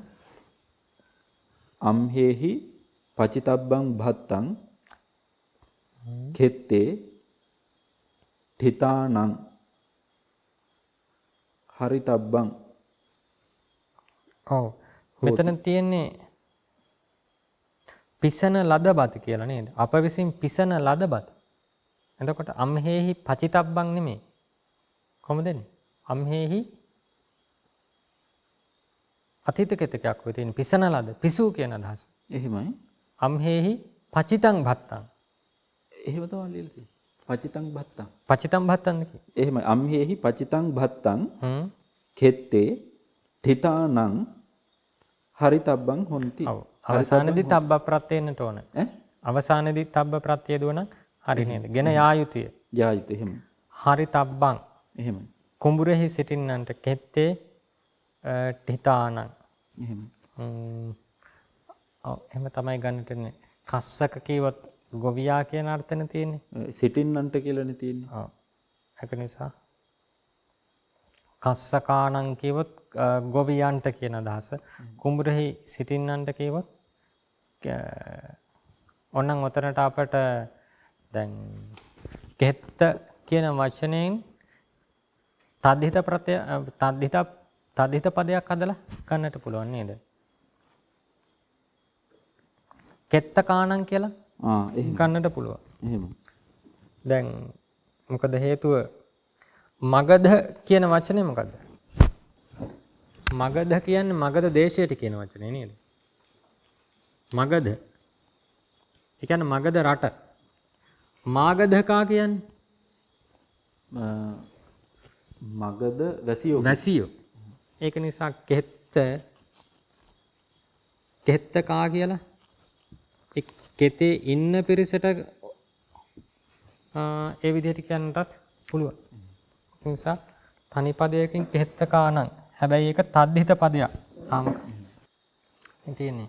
මගධේන ආගතෝ తත්‍ර ජාතෝ තේසං ඉස්සරෝ තේ අස්ස නිවාසෝතිවා මාගධෝ කියලා ගන්නට පුළුවන්. මගධ කියන පදයෙන් මාගධෝ කියලා ගන්නට පුළුවන්. මාගධ නේද? මාගධකා කියවොත් ඒ විදිහට මගධ දේශයෙන් පැමිණි කෙනා. නැත්නම් తත්‍ර ජාතෝ ඒ මගධේ උපන් කෙනා. තේසං ඉස්සරෝ මගධයන්ට ඒ මගධ වැසියන්ට අධිපතිය. ඒ විදිහට ගන්නට පුළුවන්. මාගධක ඔය විදිහට අතන කෙත්තකා කියලා ගන්නට පුළුවන්. අදහස කෙතෙහි වසන පිරිසක්, ඉන්න පිරිසක්. නැත්නම් අර කියපු විදිහට ගන්නත් පුළුවන්. ඊළඟ වාක්‍ය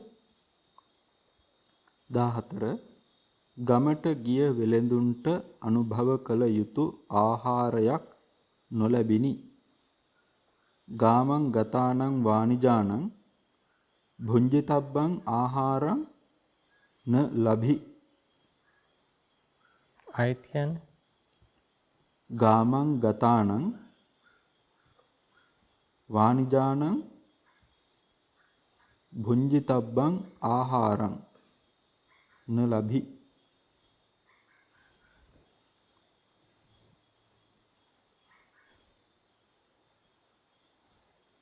ගිය වෙලෙතුන්ට ගතානං වානිජානං එහෙම කියන්නට පුළුවන් ඒ වාක්‍යය. ගමට ගිය වෙළඳුන්ට අනුභව කළ යුතු ආහාරයක් නොලැබින. සිංහලෙන් අපි කියන ওই වාක්‍යය. ওই වාක්‍යයේ ඇත්තටම අදහස මොකක්ද ඔය කියන්නේ? ගමට ගිය වෙළෙන්දෝ අනුභව කළ යුතු ආහාරයක් නොලැබූහ කියන අදහස ඔය තියෙන්නේ. එහෙම නැතිනම් ගමට ගිය වෙළඳුන් විසින් අනුභව කළ යුතු ආහාරයක් නොලබන ලදී. අනේ නොලැබිනි කියලා තියෙන්නේ නොලබන ලදී කියන අදහස ඔය තියෙන්නේ. එතකොට ගමට ගිය වෙළඳුන්ට කියලා ගාමං ගතේහි වානිජේහි කාදිතබ්බං ආහාරං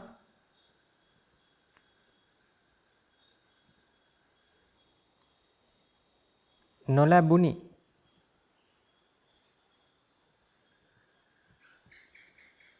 නලබි නලද්දං ඔව් නොලබන ලදී. අන්න ගාමං ගතේහි වානිජේහි භුංජිතබ්බං කාදිතබ්බං ආහාරං නලද්දං. කර්මකාරකයට අපි ඔක හදලා ගන්නට ඕන. එහෙම නැත්නම් ওই වාක්‍ය කෙලිම කර්තෘකාරකෙන් කියන්නත් පුළුවන්.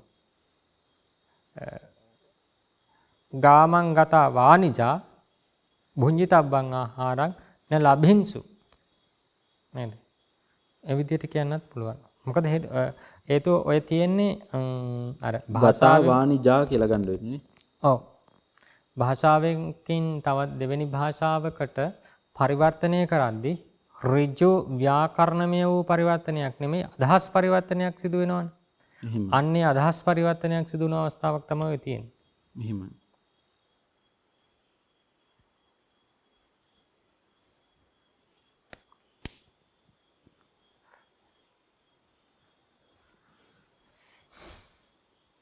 ඊළඟට සංලක්ෂ්‍ය වැදගත් කාරණයක් කියනවා බුද්ධේන ධම්මෝ දේශිතෝ බුදුන් ධර්මයේ දේශනා කරන ලදී. අපට ඔය වගේ වාක්‍ය ගොඩක් මුණ ගැසුණානේ. අවසරයි සංසේකේ මේ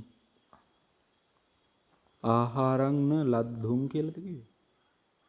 ලද්දුම් කීවොත් ලද්දුම් ලබන්ට වෙනවනේ. ලබන්ට වෙනවා. ලද්ද ලද්දං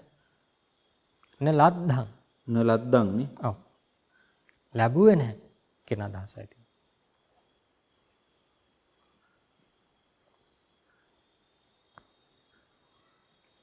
ඒ තතිය විභක්තියට නිසා. ඔව් කර්මකාරක විදිහට වාක්‍ය ගත්තොත්.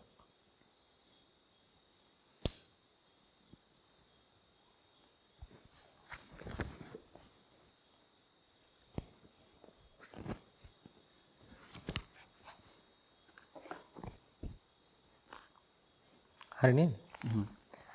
බුද්ධේන ධම්මෝ දේශිතෝ බුදු රදුන් විසින් බුදු රදහු විසින් ධර්මය දේශනා කරන ලදී. බුදුන් ධර්මයේ දේශනා කළා කියන අදහස තියෙනවා. මේ වාක්‍ය සම්පූර්ණ වාක්‍යයක්සේ පෙනුනත් කියවගෙන ගියොත් ක්‍රියාපදයක් නැහැ පැහැදිලිව. බුද්ධේන සත්‍යයි භක්ති නාමයක්. ධම්මෝ දේශිතෝ පඨම විභක්ති පඨමා විභක්ති කිතක පද තියෙන නේද? එබැවින් මේ අඩුව පෙරවීම සඳහා අප විසින් දේශිතෝ හෝති දේශනා කරන ලදී කියලා හෝති ක්‍රියාවක් අවශ්‍ය නම් ගේන්න පුළුවන්. අහෝසි අතීතයේ දේශනා කළා කියලා ක්‍රියාපදයක් ගේන්න පුළුවන්. හැබැයි බොහෝ තැන්වලදී මේ වගේ තැන් අවස්ථාවන්හි මේ ක්‍රියාපදයේ නොයදා අතීත කාලික කිතක පදයේ පමණක් යොදන වාක්‍යෝ දක්නා ලැබෙත්. ඒක තමයි පෙළේ අට කතාවට කිව්වාම රටාව. ඒ වාක්‍යය දීලා තියෙන විදිහ. ක්‍රියාව විශේෂයෙන් හෝති අහෝසි දැමීමක් නැහැ. ඒ තැන්හිදී ක්‍රියාපද අධ්‍යාහාර කරන්නට ඕන. ඇතුළතින් ගෙනල්ලා ඉස්මතු කරලා එක ගන්නට ඕන. පැහැදිලි නේද? ඒක ඒ අභ්‍යාසයටම අදාළයි කියපු කාරණේ. ඊළඟට 74 වෙනි අංකය කාරිත හෙවත් හේත්වර්ථ පද.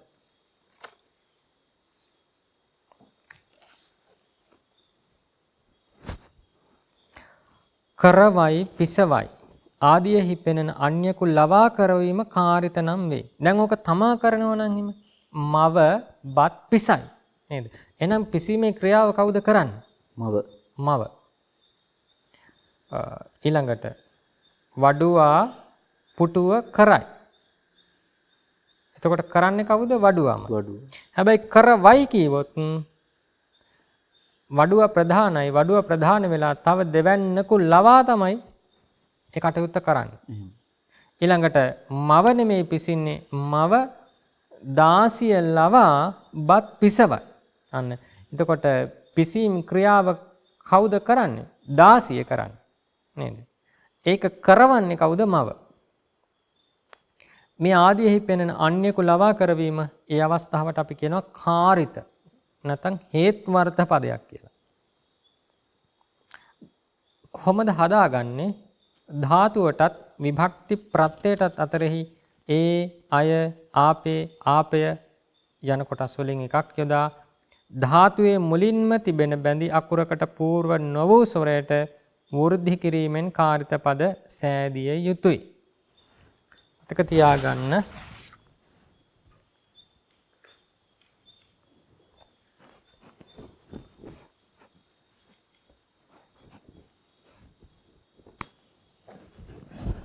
මේ සූත්‍රෙම මතක තියාගන්න. ධාතුහි නේ ණය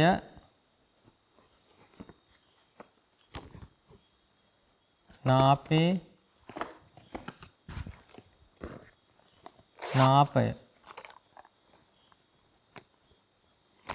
කාරිතානි හේත්වත්තේ.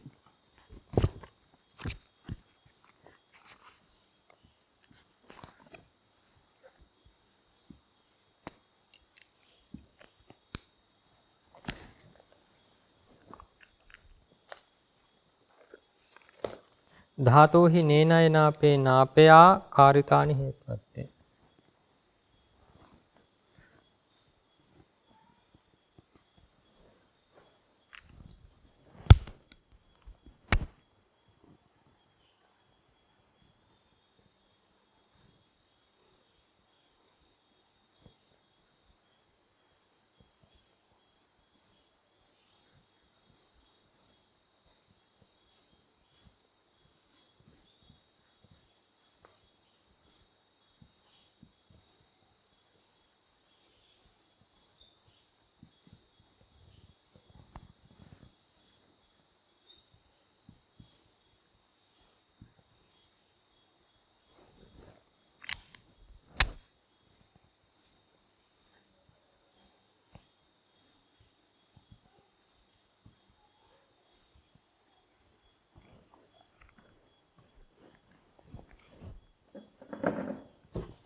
බලන්නකෝ මේ ඡේදයේ කියන දේ ධාතුවටත් විභක්ති ප්‍රත්‍යයටත් අතරෙහි ඒ අය ආපේ ආපය කියන කොටස් වලින් එකක් යොදන්න කියනවා.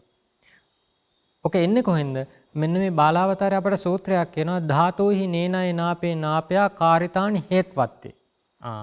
මේ කාරිත පද හදන්න හේත්වර්ථයේහි ධාතුන් කෙරෙන් පරව ධාතෝහි නේනය නාපේ නාපය කියන ප්‍රත්‍ය හතර තියෙනවා. අන්නේ ප්‍රත්‍ය හතර යොදා ගන්නට කියන්නේ.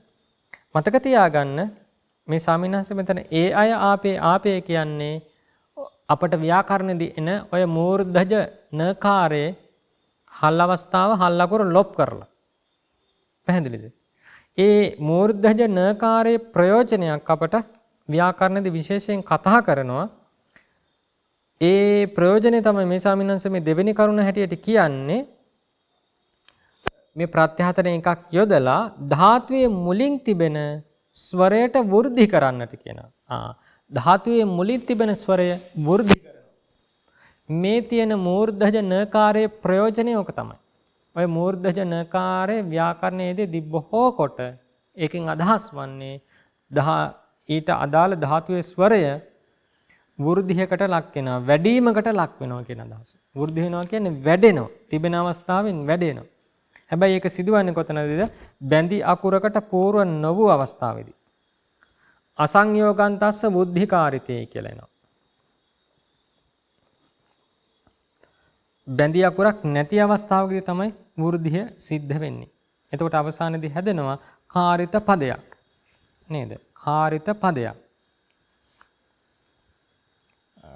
ඒ වගේම කාරිතානං නෝ ලෝපං කියලා අපට අවශ්‍ය කාර්ය කරගත්තාම ඔය නකාරයේ මූර්ධජ නකාරයේ ලොප් කරගන්නට පුළුවන්. අවසානයේදී ඉතින් ප්‍රත්‍ය කොහොමද ඉතුරු වන්නේ?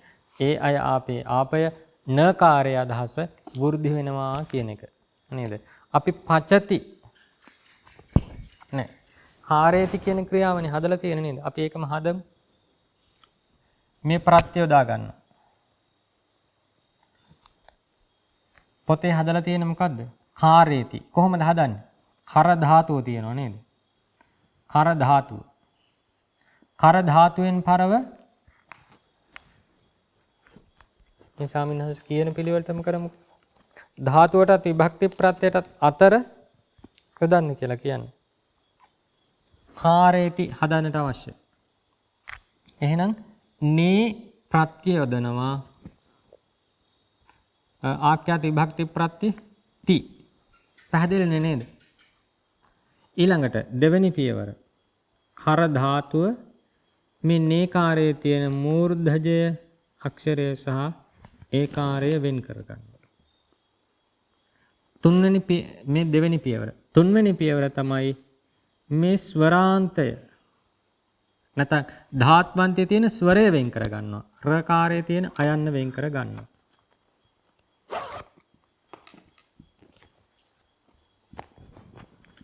තුන්වෙනි පියවර. හතරවෙනි පියවර අපට ඒ අයන්න ලොප් කරගන්නට පුළුවන්.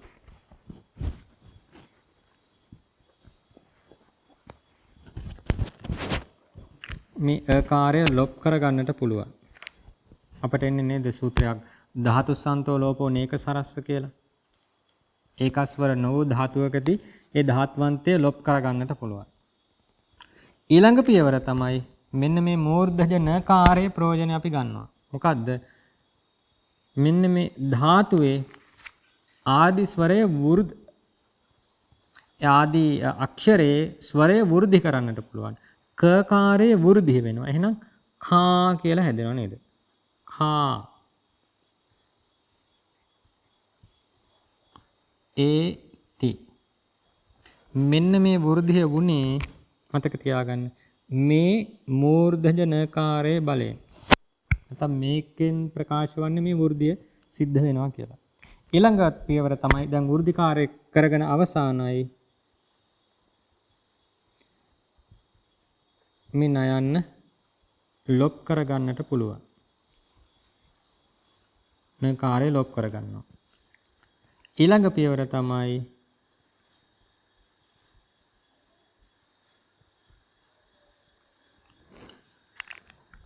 තනි ව්‍යංජනය ස්වරයට පමුණවනවා. එහෙනම් රකාරයයි ඒකාරය එක්කාසු නම් හැදෙන පදේ මොකද්ද? කාරේති. කාරේති. කාරේති. එහෙනම් උත්සාහ කරලා බලන්න ඉතිරි ප්‍රත්‍ය හතරක් යොදලා කාරයති කියලා මේ විදිහටම හදන්නට පුළුවන්. කාරාපේති කියලාත් හදන්න පුළුවන්. කාරාපයති කියලාත් හදන්නට පුළුවන්. ඒක තනි අභ්‍යාසයක් හැටියට කරන්න ස්වයං අධ්‍යයනයක් හැටියට. වෙනස තමයි මේ එක්කාසු කලේ නේ කියන ප්‍රත්‍යනේ. මේ ප්‍රත්‍ය වෙනුවට එක්කාසු වෙනවා දෙවෙනි අවස්ථාවේදී ණය. තුන්වෙනි අවස්ථාවේදී නාපේ. ඊළඟ අවස්ථාවේදී නාපය. ඔය විදිහට පද හතර හදලා බලන්න නේද? එතකොට මෙතනදී හැදෙන්නේ මොකද්ද? කාරේති කියලා හැදෙනවනේ. කාරේති.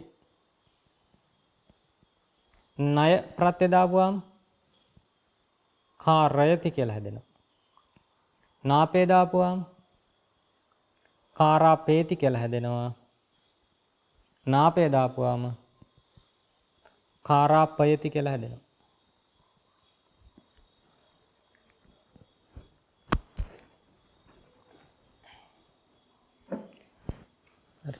ඒ වගේ මේ වෘද්ධිය ගැන වචනයක් කියන්න බැරි වුණා නේද? වෘද්ධිය. මොකද්ද මේ ස්වරයකට වෘද්ධිය වෙනවා කියලා කියන්නේ? මෙතනදී ක කාර්යය නේද? මෙතන ඉඳන් මෙද්දී මේ ක කාර්යය කාවුනේ. අදහස මතක තියාගන්න යම් තැනක කාර්යයක් තියෙනවා නම් ස්වරය තියෙනවා නම් ඒක වෘද්ධි අවස්ථාව තමයි මොකද්ද? ආයන්න. අයන්නේ වැඩි අවස්ථාවක් තමයි ආකාරය. ඊළඟට ඊ සහ ඊකාර මේ ස්වර දෙකේ වෘද්ධි අවස්ථාව මොකද්ද? ඒකාරය. ඊළඟට උ සහ ඌකාරයේ වෘද්ධි අවස්ථාව තමයි ඕ. මතක තියාගන්න ස්වර වෘද්ධියක් වෙනවා කියන තැනකදී මෙන්න මේ අවස්ථා තුන වෙනවා පාලියේදී. අකාරය ආකාරයකට යනවා. ඊ ඒකාරයක් වකටපත් වෙනවා. ඌ ඕකාරයක් වකටපත් වෙනවා. සාමාන්‍ය දල අදහසෝකයි ස්වර වෘද්ධියක් වීම කියන එක තුල. කරෝති යන සුද්ධ ක්‍රියා පදයෙන් කාරේති කාරේති කාරාපේති කාරාපේති යන කාරිත පද හතරක් සෑදේ. ඒ හතරෙන්ම අදහස මොකද්ද? කරවයි කියන. කරවනවා නේද? කරනවා නෙමෙයි කරවනවා කියන අදහස. කාරිතේ. තවත් උදාහරණයක්. පාචේති පිසවයි. මොකද්ද සුද්ධ ක්‍රියාව? පචති නේද? පචති. පචති කියන ක්‍රියාවට එක්කාසු වෙලා තියෙන ප්‍රත්‍ය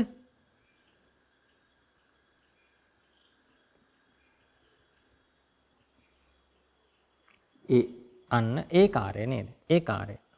පච ධාතුවට හිතෙන් එක්කාසු කරලා බලන්න. නේ කියන ප්‍රත්‍ය එක්කාසු නාම තමයි වෘද්ධිය සහ ඒ කාර්යයක් ලැබෙන්නේ. එහෙනම් නේ ප්‍රත්‍ය නැත්නම් ඒ ප්‍රත්‍ය. නහාපේති. නහාති ක්‍රියාව නහාපේති හැදලා තියෙන්නේ ප්‍රත්‍ය ආපේ. භෝජේති අනුභව කරවයි. මොකද්ද? ආපේ. භෝජේති භුජ ධාතුව. ඒ භුජ ධාතුවේ විශේෂ අවස්ථාවක් තියෙන නේද?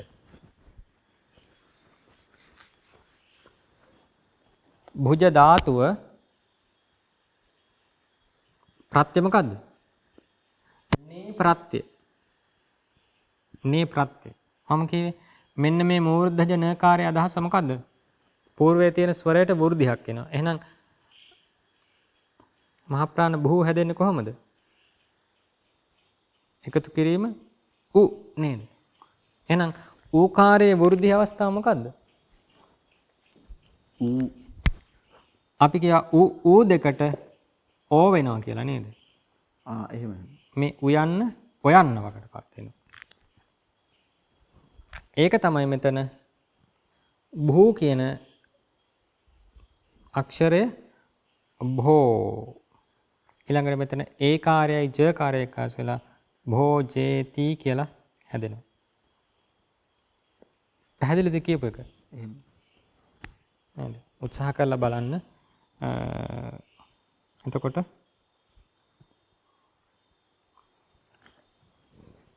භුජ ඒ ඊළඟට ඌකාරය ඕකාරයක් වකටපත් වෙනවා. ජ මෙතන ඒ කාර්යයක් එක්කාසු වෙනවා. හැදෙනවා භෝචි ති.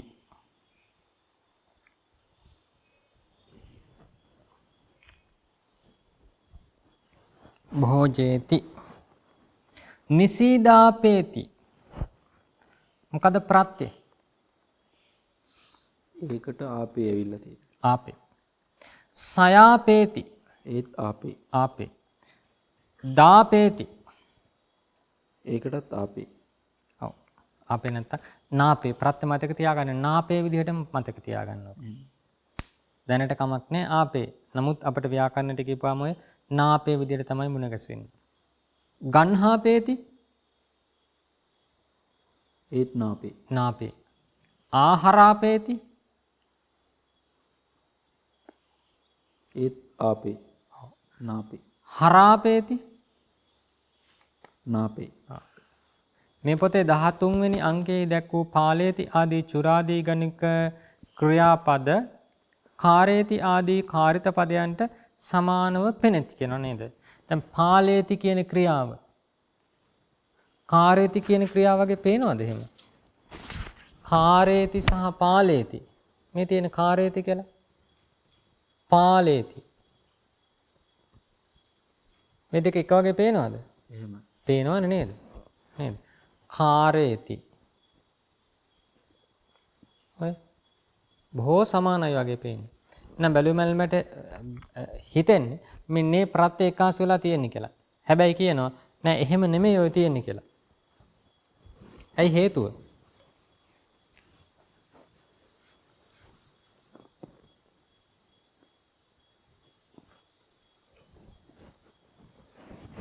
අපි කියවා පාල ධාතුව මොකද්ද ධාතු ගණය? පාල ධාතුවේ ගණය චුරාදී ගණය කියව මතකද? චුරාදී ගණය. අපේ සූත්‍රයක් එනවා චුරාදිතෝ නේ නයා කියලා. ඒ කියන්නේ චුරාදී ගණික ධාතුවකින් පරව නේ කියන විකරණ ප්‍රත්‍ය අපි ක්‍රියාවක් නිර්මාණය කරද්දී වර්තමාන ක්‍රියාව නිර්මාණය කරද්දී මේ නේ කියන විකරණ ප්‍රත්‍ය ඒ ධාතුව හා සමග යෙදෙනවා. ඒක කර්තෘකාරක අවස්ථාවේ කොහොමද තියෙනවා. එහෙනම් මේ කියන නේකාරයයි හරිද? මේ කාරේති කියන පදය හදන්න ගත්තු නේකාරයයි අවස්ථා දෙකක්. මේකට අපි කියන්නේ විකරණය කියලා. විකරණය. මේ ධාතු ගණයට අදාළ විකරණය. චුරාදී ධාතු ගණයට අදාළ විකරණය නේකාරය. නමුත් මේ මොකද්ද? මේ හේත්වර්ථ පදය හදන්න කාරිත පදය හදාගන්නට යොදාගත්තු ප්‍රත්‍ය. ඒකයි කියේ මේ තියෙන අවස්ථා දෙකක් කියලා. එහෙනම් ආය වතාවක් මේ පාල ධාතුවෙන් පරව දැන් එක වතාවක් නේකාරය යොදලානේ තියෙන්නේ. ආයෙත් නේකාරය යොදන්න පුළුවන්ද? බෑ. ආයෙත් යොදන්නට බෑ. එතන ගැළපීමක් නේද? ඒකයි මේ ස්වාමීන් මේ කියන්නේ කාරේති ආදී ක්‍රියාපදයන්ට සමානව පෙනෙනවා.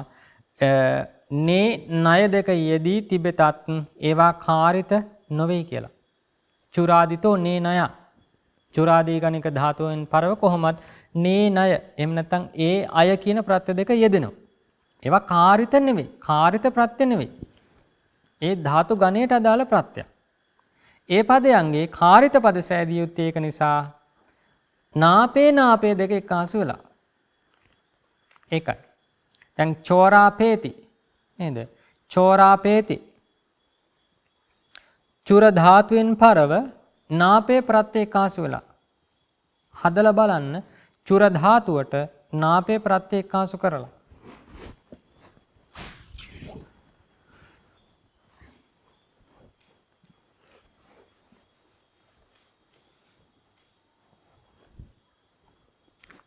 පළවෙනි එක චෝරාපේතිනේ. චුර ධාතුවට නාපේ එහෙම නැත්නම් නාපය ඔය දෙක එකාසු කරලා චෝරාපේති කියලා හදාගන්න පුළුවන්. නැත්නම් චෝරාපයති කියලා හදාගන්නට පුළුවන්. පුළුවන් දෙක කරගන්නට. මෙතන චුර ඒ කියන්නේ ව්‍යංජනයේට ඌකාරයක් එක්කාසු වෙලා තියෙන නේද? අපි නාපේ ප්‍රත්‍ය ගමු. නාපේ ප්‍රත්‍ය. එහෙනම් මූර්ධජ නකාරයෙන් කියවෙන්නේ මෙන්න මේ උකාරයට වෘද්ධියක් කරන්නට කියලා. වෘද්ධි අවස්ථාව කරන්නට කියලා. එහෙනම් වෘද්ධිය වුණාම කොහොමද තියෙන්නේ? එකතු කිරීම ඕකාරය වෙනවා.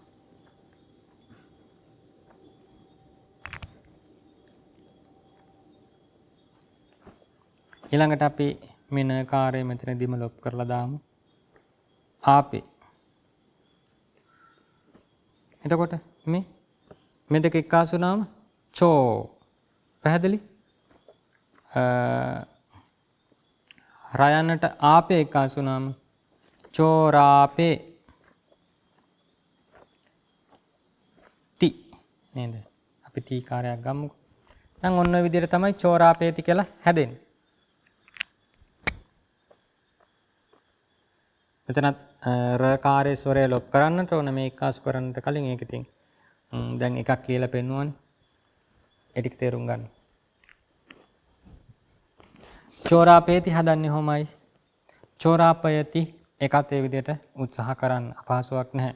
මාරාපේති ධාතුව මොකද්ද? මර ධාතුව. මර ධාතුව. ඒ ධාතුවෙන් පරව ආපේ යොදන්න. යොදලා ඔය වචන හදන්නට ඔය වචන ටික හදන්නේ නැතුව තේරුණා කියලා ඉස්සරහට ගියොත් ඔක අමතකයි.